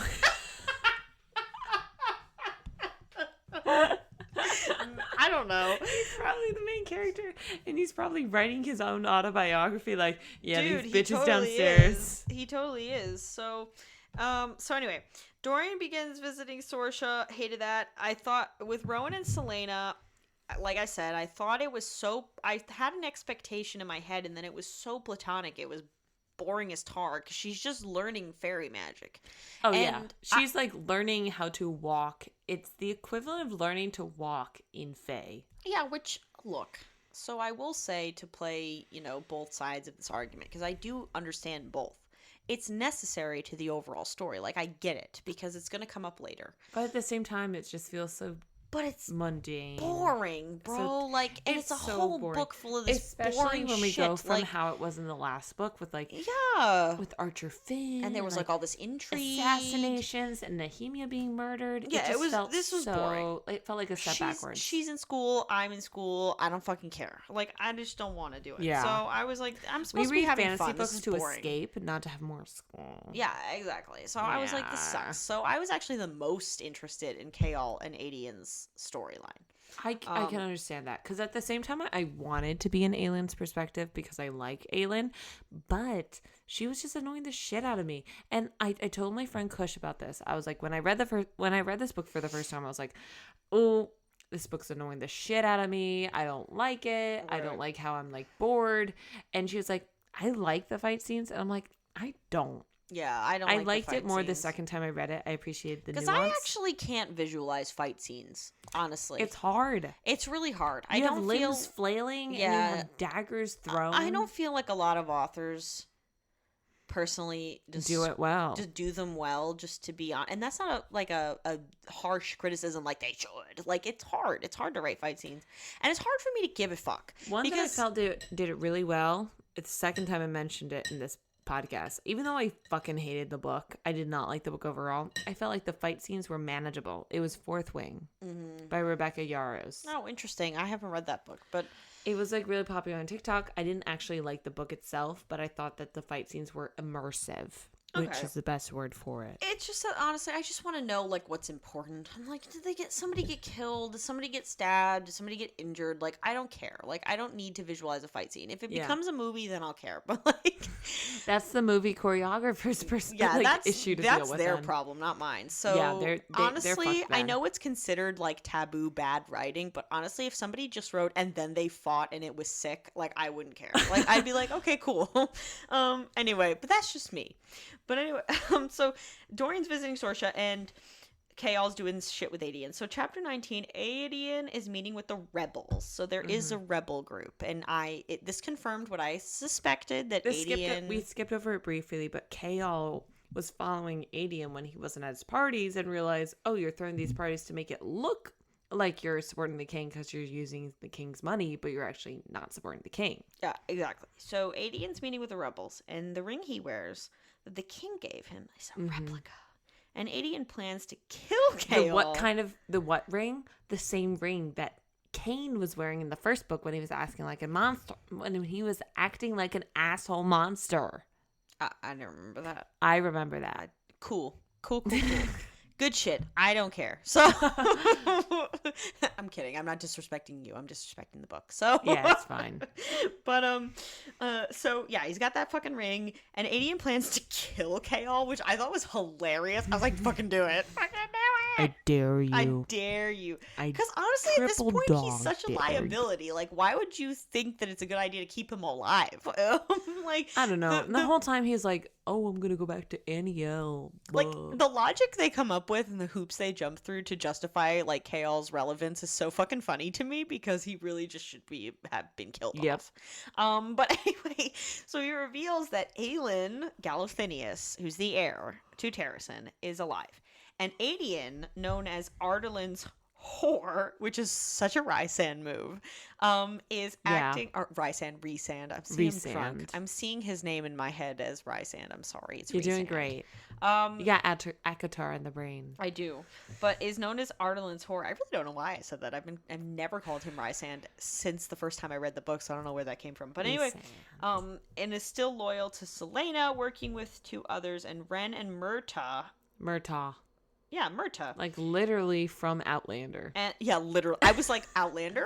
What? Murta? And he never comes back, so whatever. He does. But later. Not in the fourth book. Later. And the rebel group. So chapter 20, Selena trains with Rowan, boring. And they fight, and she finally shifts. Cool, boring. So anyway, she chapter shifts 1. after he like bites her. Yeah, after he fucking beats the shit out of her, by the way. After he like goes around like takes some chomps out of her. He's not nice to her. He's like... He's so mean to her. And I was like, you know what, though? Here's the thing. Unpopular opinion, I kind of enjoyed it. Because she's such an arrogant piece of shit. The first Selena two books. is. Yes, Selena is an arrogant piece of shit. And not that I condone domestic abuse in any capacity. Because I didn't like Rowan at this point either. I did enjoy the aspect of the situation that was Selena getting bested. I wish that she'd written it different because it comes off really weird. It comes off as Selena never actually loses. Yes. She just relinquishes, which Yeah. is different than lose. Yeah. Lose is a flat out like you were outmatched. Yeah. Relinquish is you at least give up that last bit. Yeah. You give it to them. Yeah, like the violence of it all is a little bit, like questionable at best, but whatever. So anyway, Rowan is like the first real equal that she's ever faced. Seriously, he is. And I appreciated that because, it's not framed like it's abusive. Or Don't you love how every love interest is also like a warrior? Yeah, dude. She has something. It's a thing. She has I something can't fault her for it. For tattooed men that like, even in, I was just thinking about Crescent City, the tattooed man. Every woman thinks they're above it all. Oh my God. And this was... Oh my God. They also all have wings. Of course course I do. They also Of course I do. have It's wings. a sexual metaphor, but like All have I will wings. say this that like She's a kinky bitch for wings. yeah. Holy shit. Does your Oh my wingspan God. matters clearly. Wingspan. The wingspan matters. What? But I will say that like, you know, every woman, which I shouldn't say every woman. I know this is a generalization, but like every lot of women. female romance writer, for the most part, generally, as a generalization, thinks that they're above it all. But there is a weird kink for people who, not kink, it's not even a kink because it's so popular, but like people who write romance generally. And Sarah J. Maas, although this is a very in-depth fantasy story, is in her core a romance writer. She is. Like, they have a thing for hyper masculine men, Yep. and that's fine. They have a But thing for it's a possessive thing. men. Men Yeah. who like to like show their teeth, like bare Yeah. their canines. How do you even fucking do that? Yeah, like, and look, I'm not saying this is a dig because I enjoy it. Like, I'm a straight woman, and I do enjoy some of that, like a lot of it, honestly. But obviously, there's a line for me. Like, there's a lot As of a things. bi woman, I also enjoy it. Like, there's a lot of To an things. extent. There's a lot of things I don't enjoy because it takes it too far. But like, you know, it has to be acknowledged. Like, it's a thing. Because I said this in the last episode, and I mean it. Like, sometimes I feel like her fans, and I'm not accusing her of this specifically. I don't know her, so You I don't? I know her. yeah. Sarah and I go way Oh back. yeah, of course, you're old Totally. college friends. But like, Totally. no, we're kidding. But I don't know her personally, so I don't know. Like, I can't ask her, but a lot of her fans fucking pretend that she's, like, above a lot of the tropes that she uses, and she Yeah. uses tropes. She It's does. fine. I don't care that she uses tropes. Some of them are not tropes that I personally like, but it bothers me that her fans pretend like that she is somehow different, quote unquote, than, like, other romance writers. And She's really not. fucking Like, at the end of the day, she does the same fucking things that every other romance author does. Which is fine. Which is totally fine. Just don't But pretend that she's exactly. reinventing the wheel. Yeah, stop pretending like she's something else that literally, she's not. Like a series that I want you to read for the podcast is called From Blood and Ash. Mm-hmm. Jennifer L. Armentrout. Oh, she wrote the Wicked series. I know Jennifer Armentrout very well. JLA. Yeah. She like redcons every minute. Yes. She like. Have you guys heard of she, like, Passion Flakes? It's my favorite thing ever. She loves like the really possessive males, not men. She Yeah. likes the vampire. She likes the sucking blood. Like it is a thing to have like an over possessive like male like Which at your throat. okay, it's fantasy. It's fine. But It's not real. it's not real. It's a fantasy we are all indulging in. That's cool. Personally, I enjoy it sometimes as like a indulgence, but it's not my personal taste actually. Weirdly. I can acknowledge that it like ooh. Yeah, like it's a spicy thing, and I gets- know that makes me sound like I'm trying to be like such a No. pick me that I'm saying it's not my thing because it's so popular. But It's, like at the end of the day, I like the sweet gestures. I agree. I like sweet boys more than the I like sweet aggressive boys. I like the docile ones. I like when like yeah. I like when they cuddle rather when he's like, "What man was near you? and What also- scent do I scent on you?" And also maybe my preference for the sweet boys is because it's just so underutilized. It's I also like I don't know how to say this without seeming like I don't know. Tell me if I'm wrong when I say this, but I like the more feminine men. Yeah. Like the men more in touch with their emotions, like the men more in touch with their feelings. Society perceived femininity is Correct. what you're saying because Correct. we do not subscribe to the belief that gender is this bifurcated predetermined thing. Yeah. We're just saying from using the language of the society we live in. It's a feminine man. Yes, and It's the a man who has perspective emotions that he acknowledges. and the perspective of the society that we live in, which we acknowledge is slightly toxic. Yeah. That's why you're going to be a lawyer, is because you're explaining it better than I can. I just say the problematic shit and you explain why I'm not saying it the way I'm saying it. The perception. She is representing me in court. I'm saying things problematically, and she's like, well, what she means is she's subscribing to the preconception. The preconception. You don't talk like that when you're not drunk, bitch. Fuck off. Oh, now I am drunk, and now you're my lawyer. So Professor Ronnie. But like, yeah, it's what we're saying is yes, in the perception of the society, modern society. of modern society, if we can call men alpha males, then we can call certain types of character archetypes, not betas, but Omega. But men who have traditionally feminine characteristics. Such as acknowledging they have emotions. Yes, which we acknowledge is toxic, that's considered feminine leaning. We don't agree with that, but we're using that terminology as a way to accurately try and describe what we're saying. Exactly. I feel like none of the men in this book, Kale, Adian, Rowan. No, everyone's some alpha male fucking douche, and I don't. It's annoying. At the end of the day, I'm sure I can be like, ooh, Rowan like doesn't like that. Like she thought that, but like at the end of the day, for me, it's like, oh, you know what it is? It's like he's trying to scent me when I come home. Yeah, and you know what it is, and then we'll move on. Oh my god, gross. No, you know what it is, and then we'll move on, I promise. But I have to say, it is like, I find this in a lot of stuff. There's a lot of female equivalents in this in other ways that people have pointed out. But it's like, men are in Sarah J. Maas's series are like only like ride or die brothers, or they're fucking enemies. Yeah. And I'm like, that's even more so in Crescent City for whatever fucking reason. Why can't dudes just be fucking humans? Like, and I get they're fairies. Just the dudes being yeah, like someone's gonna quote me being like, Rory said, why can't they be humans and they're fairies? I mean, like, be a grown up. Like, why they have fully developed cerebral cortexes from the best of our recollection and understanding. Everything between the male characters in all of her series is like a fucking dick wagging contest, and I'm like, my wingspan is cool. Bigger than your wingspan. Yeah, you can't just be cool and be like, listen, shut the fuck out. It's always the women who are doing this bullshit. That's asking too much, and I can't take it. It's annoying. Like, whatever. Anyway, that's me on my soapbox. But soapbox, I can't take it anymore. Done. It's getting really tiring. And it's not just her. It's not just her. I don't want to say that this is a Sarah J. Maas only problem. A thing. It's a thing, and I'm tired of it. Like, I read another series by Bree something. It was like these broken bonds, these twisted bonds, whatever. And everyone was so alpha. And I hated it. But it's a thing. Just act like a fucking grown-up, please. Like, it doesn't take away your masculinity to just say to another man, like, you're acting like a fucking dick. Get over yourself. Like, but the only time they say that is when they see it as a personal affront to their mate. Yeah, like, which makes it not feel like it's actually like confronting. It makes it feel like it's more defending. Like, men are not three-dimensional human beings. Because they're not. Like, I'm sorry, but they're not. It's like not in these books. In some ways, in real life, no.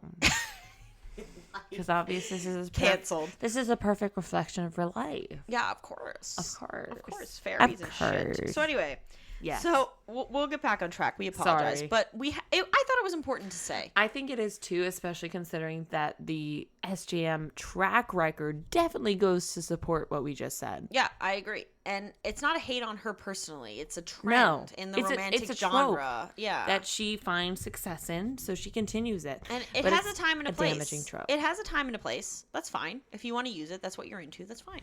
But it feels like we're so washed with those possessive males that I can't find one soft boy, BOI. Yeah, or at least a nice boy. I can't find one nice boy, BOI, to get my jollies off to. Yeah, you know. I just want one guy to tell me, like, hey, you doing okay? Before it goes down on me. But it's women, I find, who are devaluing these men. Did you hear what I said? What? No. I said, I want one nice BOI to, like, how you doing before he goes down on me, instead of, like, ravishes me. I love that you fucking not only said that, but you repeated it so that I knew that you said it. Because I thought you'd appreciate it. But, you like, seriously. Fucking crazy person. Well, like, I feel like being overtaken by this, like, alpha hole who, like, wants to just ravish me senseless is not nearly as sexy as someone saying, hey, how you doing, babe? Like, you know what's a great trope is the, hey, can I kiss you? Hey, can I kiss you? I love Instead it. Of the next thing I know, his lips are on mine, and I feel the whoosh of passion and pure animalistic rage behind it. I wish you could have seen her face. Her neck veins popped out when she said that. It was horrible. But anyway, rage. I'm so sorry. So anyway, we gotta move on because we can go on about this forever. But this is how we feel. Anyway, Ronnie's not okay. Ronnie's not okay. It just hit me. Yeah, it just hit her. But okay, so Selena's power is fire, which makes sense. The book's called Heir of Fire. Fire. Got the fire. That's not the line. But anyway, Rowan's powers can smother it as he has control of air, Or- which you mentioned. Augment it. Or augment it, whatever. So, and ice. And she leaves in anger and packs her things and goes. Which, fuck off, Selena. Like, whatever. In chapter 22, Selena is trapped. That was a weird Freudian slip. But Selena is trapped by three. Isn't a Freudian slip when it's something sexual about your mom? No. That's not what that means at all. What the fuck is wrong with you? I thought a Freudian slip was No. when it's like something about. It doesn't have to be about your mom. I thought it usually was. Freud was like into the mommy problems, but He it's not was. innate to the Freudian slip. I thought it was like, oh, I can't wait to see you later, Mom. I can't wait to fuck you later. I mean, see you later, Mom. Like, I thought it was one of those things. No. We will talk about this later. But anyway, so Oh, shit. okay, so she's Wow. trapped by skinwalkers, which again are another magical creature. Didn't completely understand what they fucking look They like. walk, they're made of skin. What Sarah- else is okay. there to do? Side note, and then we really are not going to dwell on it, but I have to say it, is side note, I am so fucking sick of Sarah J. Maas introducing random magical creatures and That not never just- come back. that, first of all, never come back, and second of all, don't have good descriptions. I can't picture this fucking thing. I don't know what it looks It looks like. like a piece of skin walking. Like- Can you just imagine, like she does this all the time. Imagine one of She's those like- Halloween masks that are like flesh toned, like cut open, and they're just It's like the nostalgia critic joke where he's talking about like Black Cauldron. It's like Princess. Like that's like what it feels like. She's just like, here's the magical creature of a couple. Like you're just like, what? yes, Like exactly. I don't fucking know, dude. It was too Totally. much. Totes my goats. She gets attacked by skinwalkers, and Rowan helps her, but she has to shift to escape. Why? I don't know. Because she does- has to. Because she has to. Apparently. Because she needs the faster. She needs the better legs. Yeah, she incinerates. She needs the legs of a god. She incinerates the skinwalkers, who we still don't quite understand what they fucking look like, using her wildfire. And Rowan tells her that her magic is like a well, and that it has a bottom and it can be depleted, and she can burn herself out, which makes sense. Which is relevant in a few chapters, as we will get to. Good magic system for I fucking like once. when there is limits in magic, which ACOTAR seemingly does not have. Oh my god, I've said this so many we times. said this in the last You know, podcast. yeah, you know I've said this to you. I've said this to every fucking person who will listen. I'm so sick and tired of magic not having limits. Please fucking put a We limit on talked magic. about this a bit in the podcast, but like I think it needs to be said that these are two totally different kind of fae. That's true. And I know you've said this to me, and we won't talk about it, but it's like that there's a bigger universe going on here. There's a bigger universe with different kind of fae, and this is the shifter kind of fae, Which is fine. where yeah, they have bottom Like, full cool. magic. Yeah, cool. If I was looking at this series trying not to think of ACOTAR. There were times where I couldn't help it, like as a joke. Well, because almost. you read it first. Yeah, there was times It was where, your first where I couldn't impression. help it almost as a joke, but like I genuinely am trying to follow this series without the influence of the ACOTAR Fae lore kind of seeping into the lore of these Fae. So fine, they shipped. That's cool. Whatever. Skinwalkers, different story. Yeah. But anyway, so she could burn herself out. Chapter 23. They choose their wyverns. Okay, so Manon You're so early in the book. Okay, we're gonna go rapid fucking lightning speed. I just fucking realized how. Wait, oh my god, we are so early in the book still. I had a lot to say. I'm sorry, guys. I know. You know I'm chatty when I'm sober. Like, okay, On drugs.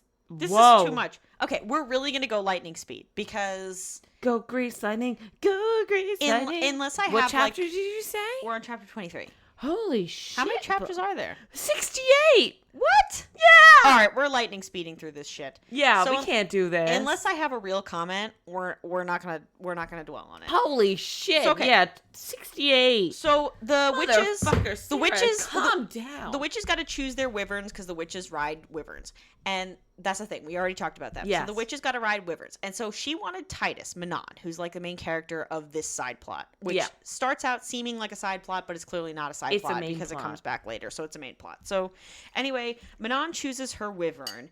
Iskra, who is the other thing, pushes Manon into the pit with Titus. The bait beast looks at Manon. She feels some kind of connection, so she frees the bait beast. Let's just say, Iskra tries to kill her. Yeah, she did. She full on tried to murder her. It was crazy. Said like, "Oops, I slipped," and then pushed her in. Yeah. So like, instead of getting like in real trouble, she just gets beat shitless. Yeah. Instead of getting killed. Yeah. But what's cool is there's a bait beast. So what they think Titus is going to kill for funsies is another wyvern, and this wyvern, she's like, you know what? Fuck this. She sees something in that small little shitty little wyvern.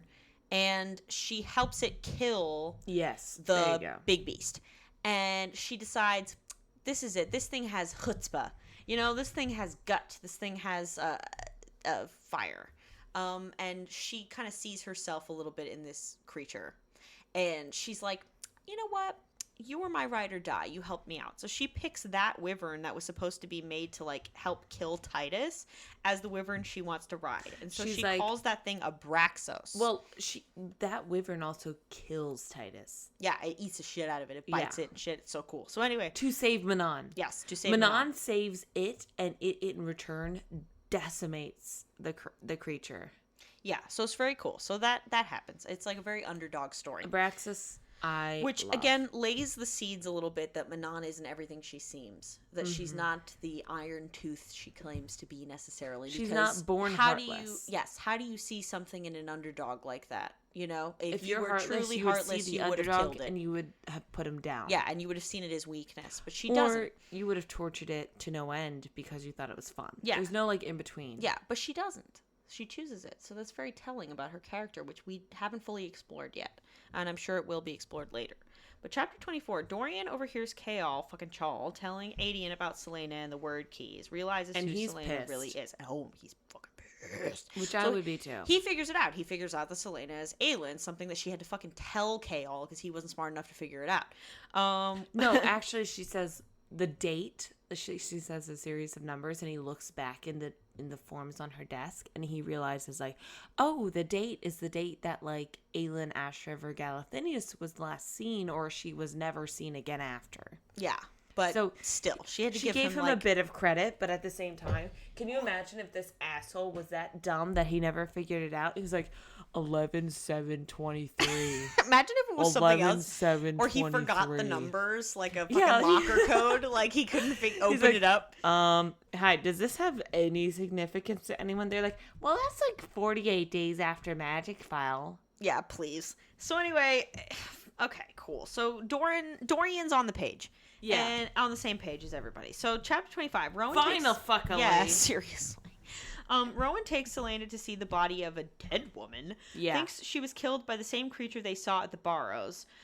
It's the fourth body found like this. It's a husk. Yes. Mind you. It's like as though they have been drained of life, is what they say. So husk. I understand that. And chapter 26, Dorian and Sorsha kiss? Question mark. Exclamation point. What the fuck? That's literally, I love this synopsis because that's literally the whole synopsis for chapter 26. Yeah, they just kiss. There was kiss. Like some tension. They kiss. Yeah. It's literally not more important than that. Like we have fucking already Sorsha. I'm standing now. Sorsha's a fucking why? Just why? Just like why is Sorsha? Why? Ronnie just spun around. I hope you guys understand that. Why? Yeah, I hate Sorsha. She's not personally. I hate her character. I understand all the turmoil that Aelin goes through at the end of the day is for a greater good. But why are you putting Dorian through that? Like, Dorian did not deserve that. Also, it came out of nowhere. You're just, like, inserting a fucking love interest for him to, like, get it swooped away by the end of the book. Also,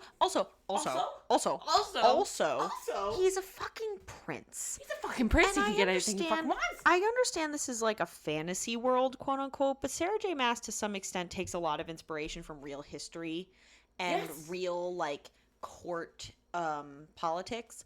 And if he's a prince and he's fucking consorting with just like the fucking castle healer, why it's such a big deal that the two of them are involved is a fucking mystery to me. Because the prince is like superfluous to all this stuff. Well, also he's the prince; he can fuck whoever he wants. It doesn't need to mean Nobody anything. in any universe everyone knows would he's give a player. fuck. Everyone knows he's a player. Yeah, everybody. Why like, is cool. it this time that it's such a big deal? Yeah, why do because we he care actually now? likes her.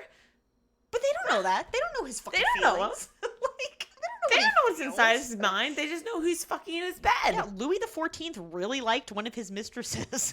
Who cares? Like, it's so irrelevant. Like, anyway, it was just so dumb. Sorry. Like, it doesn't make any sense. But anyway, It's ridiculous. Chapter 27, Manon feels like Abraxos is smarter than the other wyverns, and that he can understand her. Just mixing my drink. It's separating. It is separating. I'll drink more of it. Give me time.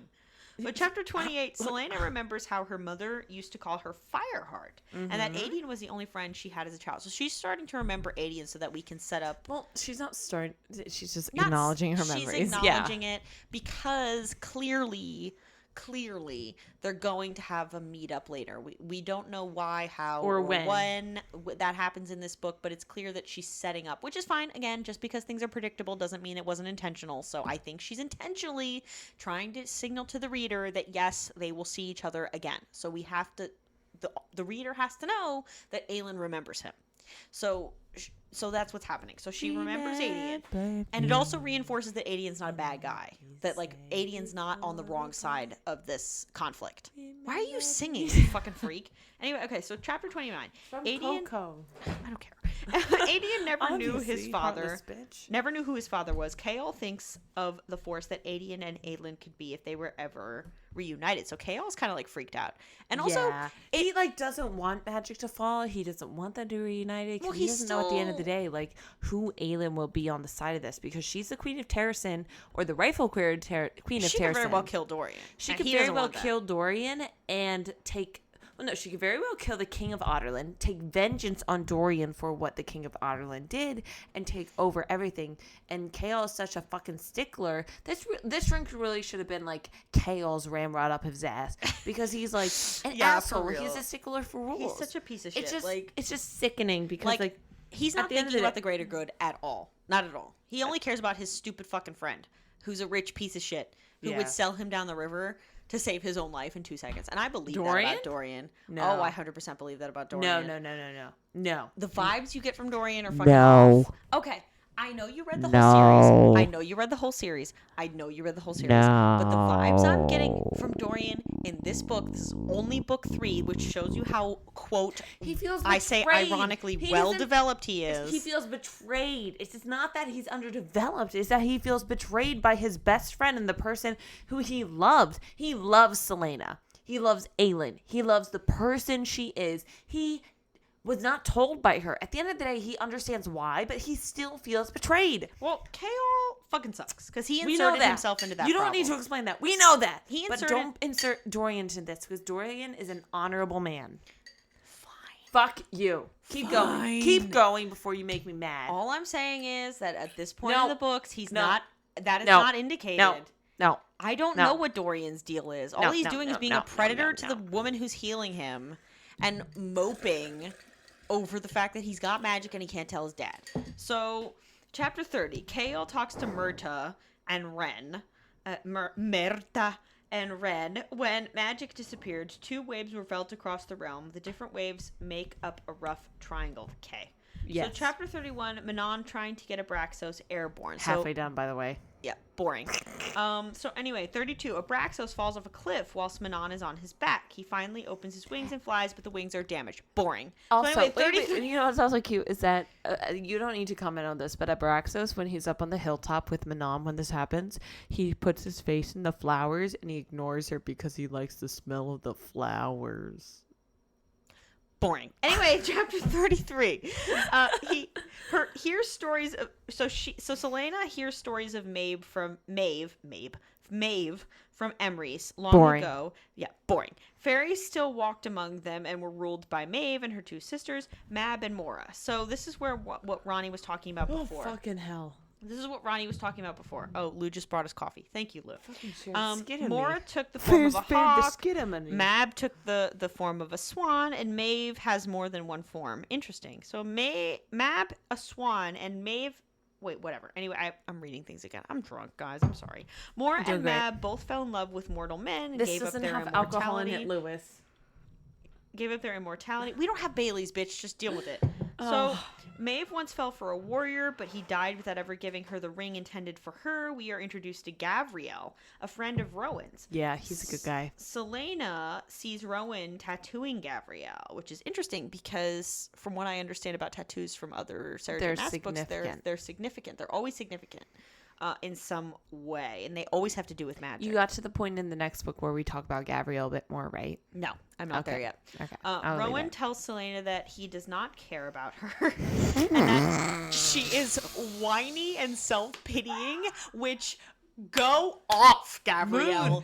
Go because off, Selena, he's so right. Look, because Selena is not Aelin. Okay, we're not there yet, bitch. I know. 'Cause he's fucking right. She's annoying and fucking self-pitying. Like, shut the fuck up. Like, you know what the greatest quote of all time in literature is like when Gandalf, not the greatest, but one of the greatest, when Gandalf fucking says, like, all we can do is with the time that is given to us. You know, like, all we can do is the best we can with the time that is given to us. And she definitely does not fucking subscribe to this philosophy. She's annoying as shit. So anyway, chapter 34, Emrys begs Rowan to help Selena. To stop pushing her down when she needs someone to help her back up. Like, even Emrys is like, dude, calm down. Like, you're getting really fucking intense. You need to calm down with this. A lot of it, in retrospect, I'm kind of seeing as maybe some, like, frustrated sexual tension. Like, also, I think we're kind of starting to see Aelin pop through in the characterization of Selena. Yeah, totally. So Rowan takes Selena. yeah, totally. Yeah, totally. Anyway. I'll take it. Rowan takes Selena to a cave in the middle of, if you say so, babe, in the middle of a frozen lake and has Luca chained up. Selena tries to free her using her magic and sees a giant red eye through the ice on the lake. Weird. They escape. So something that seemed very superfluous and completely boring and stupid about a character we just met that book actually came out to be kind of interesting. Because she sees some red eyes, which is interesting. So chapter 35, they escape the lake and the monster. Selena finds a sword in the cave with a ring on it, and she keeps it. Selena argues with Rowan over him using Luca. Shut the fuck up. Tells him about Nehemia, and they end up fighting and hurting each other. Asks Emrys about the creature in the cave. Creature is said to be from another realm that preys on humans and fays. A fey warrior challenged it, carved out one of its eyes, and cursed it so that it would forever stay trapped under the mountain. Oh, under the mountain. Okay, cool. So Selena also has power to heal herself and others, because of course she fucking does, because she's like, got all the powers in the fucking universe. That's from her mom's side, though. Who cares? But she's got all the powers in the fucking universe. So anyway, Rowan she doesn't have access to them. Rowan explains his tattoo is the story of how his mate died 200 years ago. So this is relevant because I was suspicious as fuck that Selena would be his mate, but then we find out he had a mate. This would be the fated mate scenario. But because already has you've explained to me, Sarah J. Maas has a fucking pattern where it's like it was lost love. It's the lost love, it's the first love, and then it's the fated love. Mates. So I thought Rowan is fated mates, but then he expresses he has a mate. Although by the end of this book, I'm still. And also, being in the fourth book, I'm fucking suspicious of that story. But the thing is, mates only can be one person. I know. We know that. That's why I'm suspicious of this story. I think he's lying. Why would he lie about having a mate? Because maybe he's pulling a character you don't lie about having a mate. We've seen before, and he's saying like, of course we're not mates. No, a mate is such a significant thing. She's a master gaslighter. I just want you guys to know I don't believe anything she fucking says. She's a master gaslighter. 'cause You people tricked me with Rhysand. You fucking did it. You screwed me You gotta over. elaborate because people are gonna think that I'm like actually an asshole. No, I love you, but like literally, you're a gaslighter for sure. When it comes to books, kind of. But like, no, we're following the archetype. There's only ever one mate. You can't have more than one mate. Okay, whatever. So during this fucking war, That's like factual. Come on. okay, sure. He can't have two mates. Sure. Okay. Why are you quoting in your heirs? Because I don't believe it. I don't know. You can only have one mate. I don't know. my I God. believe in Sarah J. Maas. I believe she's gonna pull some bullshit before this is over. Whether it's like a magic spell that like makes you Bippity able to have- boppity boo. Yeah, bippity boppity boo, bitch. She does it all the time. Bippity boppity bitch. She does it all the time. So don't pretend like that's not a real possibility. I don't know. I don't know what the answer is. I don't know. But I'm questioning this completely. So Move on. Anyway, so yeah, he's telling her about his backstory that he had a mate, she was killed in the war, and the unborn child, and it was a whole fucking thing. Yeah, so who whatever, gonna she be dead. daddy? So he's fucking tortured by this. So anyway, gone for months and returned when he heard the enemy had been trying to get through the mountain, returned home to find that they had killed her, and realizes that she had been pregnant at the time and spent 10 years caring And for he was nothing. away because Maeve sent her away. Yes, him away. Exactly. So this is kind of Maeve's fault. And Maeve tracked him down. So chapter 36, Chal and Adian are trying to question soldiers. One reveals he spent 5 years in Null, where the king has a tower built. Some men had gone mad, complaining of headaches, and they bashed in their own skulls. There is another black tower in Amaroth, form a triangle with Null and Rifthold. So there's a lot of like lore going on The here. Black Tower in Rifthold is what? I don't fucking care. Oh, sorry. Well, I'm sorry. We gotta move on. It was a bunch of lore I didn't have time to fucking care about. I'll care when it's relevant. So, chapter. It's not. But anyway, chapter 37. Manon and the 13 trained together, eating mountain goats themselves for the because weaklings. the smell of the food that they're breeding in Morath is weird. Yeah, so there's some suspicious shit going on. So Meat and the men at the mountain taste and smell funny. So Manon knows something is wrong with them, but doesn't know what. And Manon goes to the Run Mountain to get spider silk from the from the Stygian spiders, and she steals a spider silk from them. Wants it for Abraxos. She is super sneaky, by the way. She reminds me of Selene in that way. Yes, and she steals this silk for Abraxos' wings because he's injured. So he has like fucked up wings.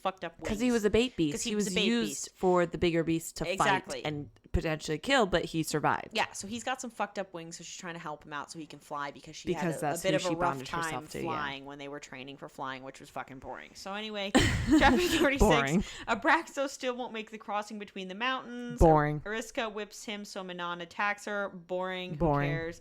Chapter 39, her and Rowan begin sharing stories. So Aelin and Boring. Rowan bond. Boring. Chapter 40, Kaol and Adian meet up with Ren and Murta. Hear that General Naruk was making monsters on dead islands.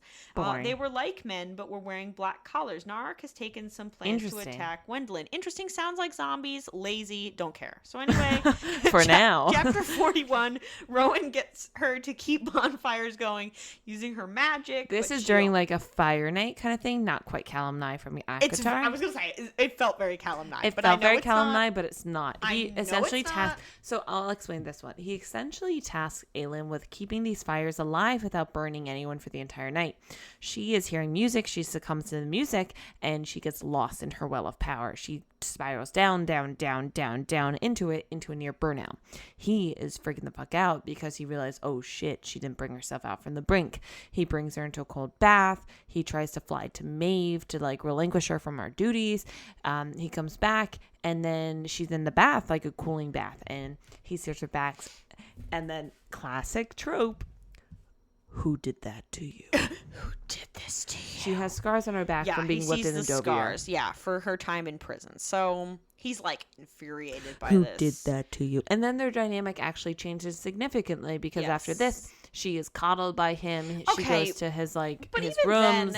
Even then, I will say this relationship still feels weirdly platonic in the third book. It does, but he cares more for her as an individual rather than he thought she was an entitled princess, and now he sees her as a tortured person who was through a lot, who also happens to be a princess. Yeah, like she's all standoffish and bitter, not because she's a princess, but because she's been fucking abused. Yeah. Like, for decades. Yeah. And he's like, maybe I don't know her the way I thought I knew her. But that's like the next few chapters, actually. Yeah.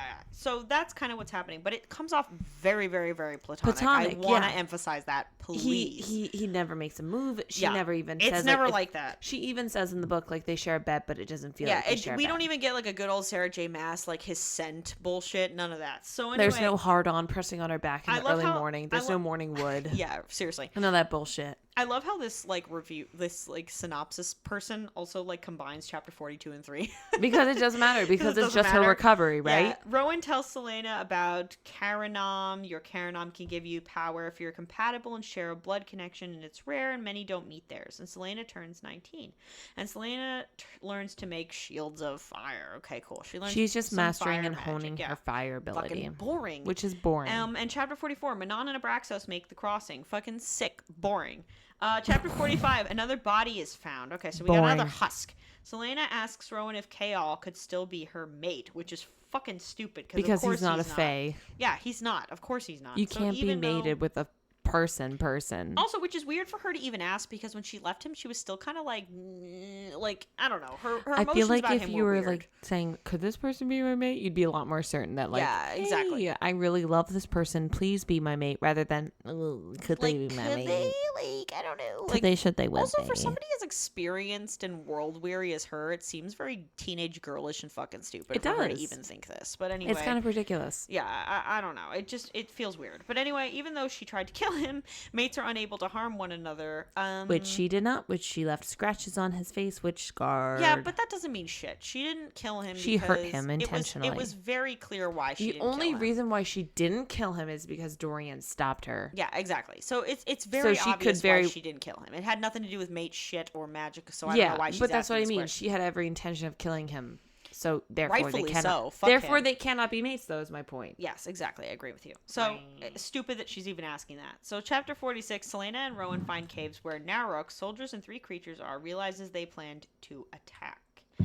Mistward. And so then chapter 47, they're almost caught by one of the creatures, so they use skinwalkers to kill it. Again, don't care because I don't know about skinwalkers, so whatever. So in 48, there's an uprising in Calcula mines after Nehemiah's death. So the king had every slave in the mine in Andover killed. So the king's really not looking too good right now. He's really on a really bad public PR campaign. It's really bad, especially because this chapter comes from the perspective of an enslaved woman. Who is trying to, that was fucking awkward. She takes an axe and kills her overseer. I forgot about that. That was so weird. Really intense. Stop writing about slaves. She keeps writing about fucking slaves. She loves slaves. And I get this it, chapter but at the is same pretty time, profound. It's a profound chapter. It has resonation. Yeah, it's real sad. But yeah, he's a piece of shit. Long story short. Shit. Didn't need to be so mean POS. to emphasize that he's a piece of shit. We know this already. So anyway, on your shoe. Chol, Adian, and Dorian find out about the deaths in the camp, so they're pissed. Especially Adian. So in chapter 50, Mistwards start preparing for the upcoming attack. 51, Narok and the creatures appear and they prepare for attack. Chapter 52 realizes that the creatures are the Volg. Valg. Volg. Yes, Volg. So this is the first introduction of the word Volg. Before when I before. We will not fully explain the Volg right now. Because they aren't really fully fleshed out until the next book. Yes, they're kind of like these evil creatures that seem to be able to suck the life out of people by putting their worst fears against them. Yeah, they're demons. Essentially, they're demons. Yeah, they're demons. That's essentially really demons. all we can say for certain in this point of the series. We'll talk more about the Volg in the 4th book. Because that's really when they're getting more fleshed out. Yes. So the Volg, they're demons. And chapter 53, so Selena becomes lost in the Volg darkness. So she has a problem with the Volg. But then she overcomes it. And then in 54, flashback to when the king of Arlen and Dorian visited Selena and her parents when she was a child. She couldn't control her magic, used it in front of the king. And she realizes that the king had used his own powers on her. And this is all during a vicious battle at Dornell. Yeah, to make her lose control. And her mother had so the king, even though he's somebody who has outlawed magic, is a hypocrite because he has magic and so does he his has son. Magic and uses it actively. And it's implied that magic's a genetic thing. Yeah. So he's a total hypocrite. He's pulling a Voldemort. He pulls people from their from familial lines of magic in order to utilize them as weapons in the next book. Yes, and so Selena's mother, or Aylin's mother, rather, when she's Aylin's mother, gives her this amulet called the Amulet of Orinth. That she lost when she fell into the river. This amulet becomes very, very important Muy later. importante. And Aylin wakes up in the night during a storm and climbs into her parents' bed when she's a little kid. This is still flashback. And she thinks they're like wet with the rain. Yeah, and wakes her and her maid Marion screaming. Her parents are dead, which is fucked up. They weren't wet with rain. They were soaked in blood. Yeah, we didn't know how her parents died until just now, which is super fucked up. She awoke in their blood. Yeah, and her parents are dead and in bed, and she's covered in their blood. And a man arrives to tell them that the king Orlin is dead. Another name that sounds like other shit in this book. I had a whole list of things that sound like other things. Orlin, yeah. Yeah.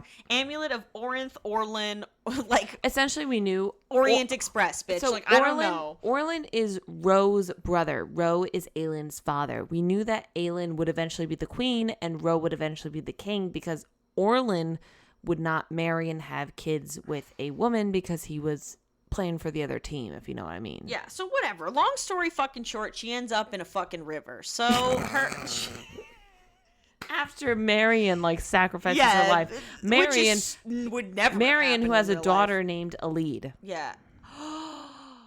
Shit. Oh my god, I've totally forgot that. Anyway, yes, that's true. That becomes relevant later. Anyway, Marion's husband is the lord of this province that I can't remember off the top of my head. Okay. He loved her. Cool. So anyway, Marion sacrificed herself. She ends up in a fucking river, and that's how fucking river. In a fucking river, and that's how what's his face, the assassin guy who trained her how to be an assassin, Arabin Hamel found her in the river. In the river. So that's with the amulet of Orinth around her neck. Yes, with the amulet of Orinth around her neck, which is all relevant. Which saved her, by the way. Yes, she died in that river. Okay. The amulet of Orinth brought her back. Okay. I think you should know that. Okay. She died. Okay. She was dead. Cool. Deader than dead. But she's not. The amulet saved her. Yes, it's a very important amulet for a lot of reasons. Very important. Massive implications. So in chapter 55, Rowan claims her, and they are Karanom. Which means they can shape her. Yes. Share power. Whoa. Which makes her powerful enough to destroy the Vogue. This person literally writes for chapter 56, filler. Chapter 57 she realizes that the amulet her mother gave her as a child was the third and final word key, and she realizes that Arabin Hamel, this evil fucking person who she's been king of assassins talking about who for 2 sent books. her to the salt mines of Endovia. Yeah, he's the reason she was there. He trained her as an assassin. He's a piece of shit. POS. He has the last word key, which is kind of a big deal. And she's like, oh fuck, motherfucker. So chapter 58, news is spreading that Aylin is alive. Who's spreading this news? And chapter 59, she finally goes to see Maeve to find out about the word keys. Oh, I think it needs to be... I'm going to backtrack. When she eventually kills the general in charge of this invasion, Narok, they beat all the Vogue princes, which is what they were. But Narok, when she kills him, she sees a flicker of recognition and a flicker of thanks. In his eyes, because he was possessed, and then in his dying moments, it seemed like he was saying thank you. Cool. But we don't know that for certain. I think that just needs to be said for the next book, so we can reference back. I need coffee. I'm sipping them. Rory, you haven't even finished your ramrod up Rowan's ass. Okay, well, the rod up Rowan's ass drink makes me tired, so I need coffee because this is a fucking marathon for me getting through this book. It's a long ass book, and especially when nothing fucking happens. It's long and boring, and I don't even want to fucking talk about it. So anyway, Aylin's alive, cool, fucking whoop-de-doo. So 59, she finally goes to see Maeve to find out about the word keys, which I don't know what she needs to I think she should know everything at this point that she should know. Yeah, she's a fucking idiot. What do you need to fucking talk to Maeve about? What does she know that you don't already know? You actually know more than Maeve knows, because you're the one who knows that Arabin Hamel has the word keys and Maeve fucking doesn't. So I don't understand what you're talking to Maeve about. What the fuck are you going to her? Oh, also, when she's in that cave with Luca, she finds 2 things. She finds the sword Galdron. Yes. And she finds a ring. Yes, she does. She finds shit because magical objects, we're here for it. Fantasy, it's a thing. Golden Age standard. But anyway, so yeah, she goes to talk to Maeve because fucking whatever. Of course she does, even though there's no reason to, but whatever. So, because plot. So, she goes to talk to me about the word keys, and of course they can't be destroyed, but they can be put back in the gate, whatever that means. So, mark on Selena's forehead. So, there's a mark on Selena's forehead that is a bastard mark from Brannon. Brannon's line, because Brannon was a bastard. He had an unclaimed father, so it's known as the bastard's Yes. line. And with all 3 keys, the king could raise an army of the dead, which he could open the gate to like bring forth the dead. Okay. So this is where I'll pause. Okay. And make a comment, because I know we've been sort of one rushing. Comment or many comments? It's one slightly lengthy comment. Okay. I don't know. I promise. I know we've been rushing. I'm nervous. I know we've been rushing through this because we want to end this in a timely manner, and I don't really care about this book. This isn't really this isn't timely. I know. I understand. We're doing great. But I fucking hate when people introduce like dead and zombies and shit. It just says to me that you have no other fucking ideas. Like, oh, an army of the dead. Like, what does that even mean? Like, what are you talking about? Like, what does that actually produce? Are they ghosts? Are they zombies? Are they, like, sentient? If they're ghosts, aren't they souls? Don't they have minds? Why does the word key control them? Like, I don't understand, like, what you mean by the dead. Like, I fucking hate when authors introduce that. It doesn't make sense. Like, I just...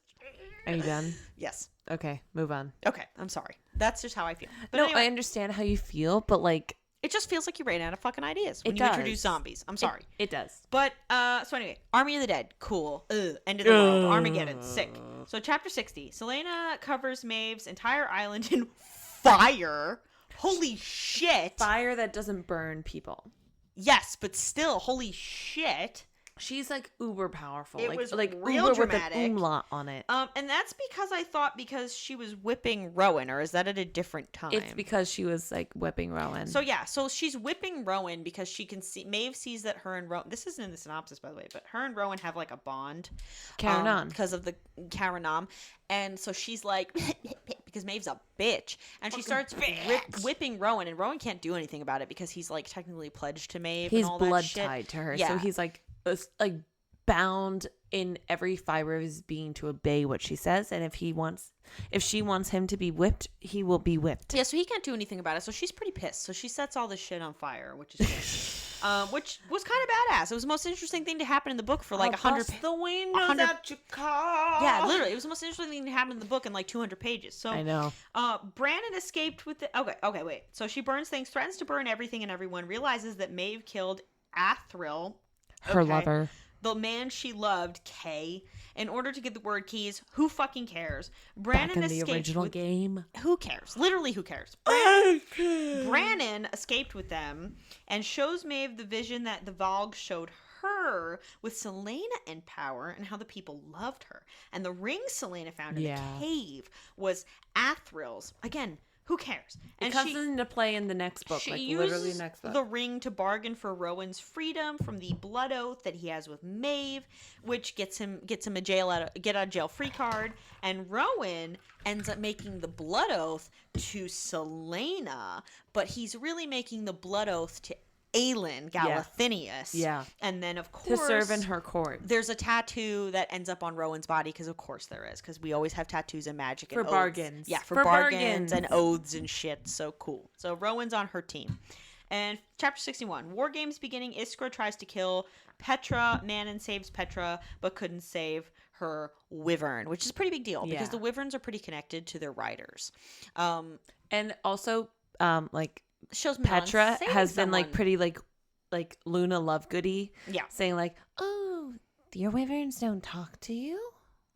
Yeah, very weird. So whatever, but she saves Petra, big deal, because again, Manon supposed That's to be the Iron heir Tooth, of but the Blue she Bloods. saves her, which is very She's weird. not supposed to have a heart, yet she shows that she has compassion, which is uncharacteristic for what she's been told her entire life. It's very odd, and her grandmother gets on her case about it. But like her grandmother beats her about it. Mm-hmm. Her grandmother makes her do something. Yeah, they believe in corporal punishment for sure. Her grandmother makes her do something heinous for it.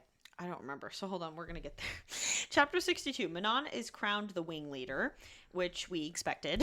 And because she did something for Petra, Blue Blood, Grandmother she is tasked with killing a Cochrane witch is what it's saying for Manon. So Manon has to kill this person. She says, your cape has gotten a bit dirty and rusty over the past few years. You know you're going to kill another Cochrane now in front of us. I was like, you know what? Thank you for being the wing leader of the Iron Teeth. Exactly. So the Cochrane witch says they pity the other witches, that they aren't born evil, but they are made evil by their families. Which is what we've kind of seen the entire time. Manon is now threatened as she chose to save Petra's life. And we're actually at the beginning of the book. This is a bit of interesting foreshadowing. They do talk about how the Cochrane witches are not evil, very notably. And it's actually kind of fucked up that they kill them. So when you meet Manon, she's actually kind of introduced like a villain. It's very interesting. Because the Cochranes are posed as like being like healers and like the people who help the people who are less fortunate in the village. Yeah, so she's kind of saying like as her last words, like, fuck you people. You're evil just because you're being told to be evil. So like, it doesn't make sense. This is a part of SJM universe where, bookmark it, because this exact woman, she has a name. She comes back in the future. Okay, interesting. So anyway. Do you want me to tell you her name? I don't care. So. Rhiannon. Rhiannon? Her name is Rhiannon. She comes back in the future. Okay, cool. So I'll remember that. Rhiannon. But anyway, chapter 63. Chaol is called to see the king. Adian is there surrounded by guards. And Dorian and Sorsha are also brought in. So, okay. So okay, this is where shit gets weird. Chapter 64. King has spies who have told him about Adian and Chaol going out together a lot. I'm going to mute my mic for this. Yeah, so the king knows Adian is secretly a loyalist to Aelin, and he susses out the whole plot, and him and Chaol are in big trouble because they're traitors. And actually, he like theorizes it, and then it ends up being right. He just is trying to stew the pot like Stregonona. Yeah, but he knows. I mean, it was so fucking obvious from day one, and of course, Chaol and Adian are in some big fucking trouble. And then it's also revealed that Dorian had planned to leave with Sorsha, which... What? Like, what? Actually, what? They kissed once. They fucked once. When did they fuck? When did that happen? They fucked. No, they did not. Yes, they did. I don't recall Look that it up, at all. bitch. It's not in here, and I don't remember that. So it was so fucking unmemorable. I guess she didn't come then. Which, literally, dude... I would believe that. But anyway, whatever. But Dorian must be an amazing lover. I love his hands on mine. Okay. So he knows about Sorsha and that Dorian was planning to run away with her, which stupid plan. Where were you going to go? But anyway, Adian says he is a traitor and that the king plans to have him executed as a way to bring Selena back to Rifthold. Now, this is very... Aelin, sorry, excuse me. He doesn't connect the dots. You know that meme like BuzzFeed, like, I've connected the dots. You haven't connected shit. I've connected them. He hasn't connected them yet. That's what I'm saying. He wants Selena. No, he wants Aelin back. Oh, he wants Aelin back, but he doesn't whoever's realize... writing this is still considering them synonymous. Okay, so right. Oh my God, you're right. I'm sorry. He wants Aelin He doesn't back. realize. Right. I forgot to clarify this. Because rumors are happening that like Aelin helps with coming this back, uprising, and Adian's his cousin, and he's just been revealed as a loyalist to Aelin Galathinius, and so he doesn't realize that Selena, who is the former king's champion, is actually the same person as Aelin Galathinius. So he's hoping to flush out Aelin by trapping Adian, not realizing that Aelin is the same person as Selena, who he has sent to kill the rulers of Wendell. So he has sent to kill his enemies, which is hilarious. So anyway, but something not so hilarious happens. Sorsha is revealed as a real traitor, like an actual rebel. Like she's been messaging her sister the entire time. They're actually coded letters talking about what the king's doing, where he's going, why he's doing it, and same thing with the king. So with the prince. So then, you know what the king says? He says, 1, 2, 3, off with your head. So she is what? Her kappa is what? Detated. We planned that. Yeah, she's dead as fuck. And again, it would have been a really awesome, gruesome, horrifying, shocking death if I gave a single fuck about Sorsha. I didn't care about her. Yeah. Not one little titty-little. You know, it's like that Vine, like, bitch, I don't give a fuck. Like, that's how I feel. That's how I am about Sorsha. Yeah, so sad. But what I do care about is how they're subsequently, Dorian is collared. Aedion and Chaol. They figure out that he has magic. Aedion is sent to the dungeons. Chaol escapes, and Dorian is magicked. He's put a collar. His father sees him erupt with magic. He's like, I knew the lion lived in you. He puts a collar on him, and then everything for Dorian goes black. Yeah. And that's the end of Dorian's This is very line. dangerous because his younger brother's a psychopath. And if Dorian's not going to be That's the not heir... even the dangerous part. The dangerous part is that, like, when the only canonically good people, like, consistently good people, is, like, now in a collar and doesn't know who he is, where he is, why he is. Yeah. Well, that's a separate issue. But in terms of the I don't fucking care about Roland. In terms of the greater good, it's bad for the kingdom because Dorian is a sane person and his younger brother's a psychopath. Yeah, but we don't even talk about his brother anymore. I remember his younger brother. I don't care about Roland Heavillard. I'm sorry, but I think that's kind of important. I don't care that think you're focusing on the correct things, and I think you need to move on before I get angry at you. Okay, fine. Whatever. That's bad. I'm getting angry at you. That's bad writing. Get anyway, angry. So chapter 65, the king demands that they kill Chaol. And Chaol. Dorian stops the arrow using his magic. I just said this. I'm reading the synopsis, I bitch. just said it. I'm just finishing Why it. are you repeating what I said? So Chaol escapes. The king places the collar on Dorian. Oh, and Chaol escapes with Fleetfoot, the fucking dog, who hadn't been mentioned since like the last book. But yeah, but you need to remember a dog is present, and that's the utmost of innocence. Stupidest thing to introduce. I love dogs, but why? Anyway, so he meets up with Ren, who we haven't talked about since the last book either. Ren? Yes. No. Ren has been like just in the background this whole book. He was just like around. Yeah, Ren. He was not like Ren Alsbrook, you know, the grandson of Murtaugh, who's like Ren is a Terrasen lord. There's too many fucking Ren characters. is a Terrasen lord. Ren is on the side of Aedion. And I know that. I didn't care how he was related, but I know that he was on Aedion's side, and he was in the background. I don't care. But he's not coming out of nowhere. He's been here the entire fucking book. Is he whipping out his giant fairy schlong? I don't fucking care about him. We care about him. Okay, he's fine. So anyway, chapter 66, 67, and 68. So they want Manon to go to Morinth, and Selena leaves Wendlin to go back to Rifthold. And then they have a bittersweet moment on the boat where he's like, finally goodbye. accepts that she is Aelin. She tells Rowan he can't come with her. He's not happy about this. But after he took the blood oath to her, I don't think you said. He's made the blood oath to her, so he can't refuse. So she's like, stay. Which, very questionable. She says, stay consent. safe. And he's like, okay, I'm going to leave in a fortnight. Got it. Cool. Very questionable when it comes to characters' autonomy, especially later in the fourth book where there's some very troubling implications about this. But anyway, that's the tea. That's how the book ends. I fucking hated this book. I didn't like it. It was boring as shit. There were too many details. There was too much to follow. It was a giant info dump. I never want to read it again. I really like the fourth book. And that was have and have not for this week. Yeah, I'm sorry we went so long, guys. It was a long Sorry book. we went long, but also it was a lot of like side ranting. When we were actually talking about the plot, it wasn't that long.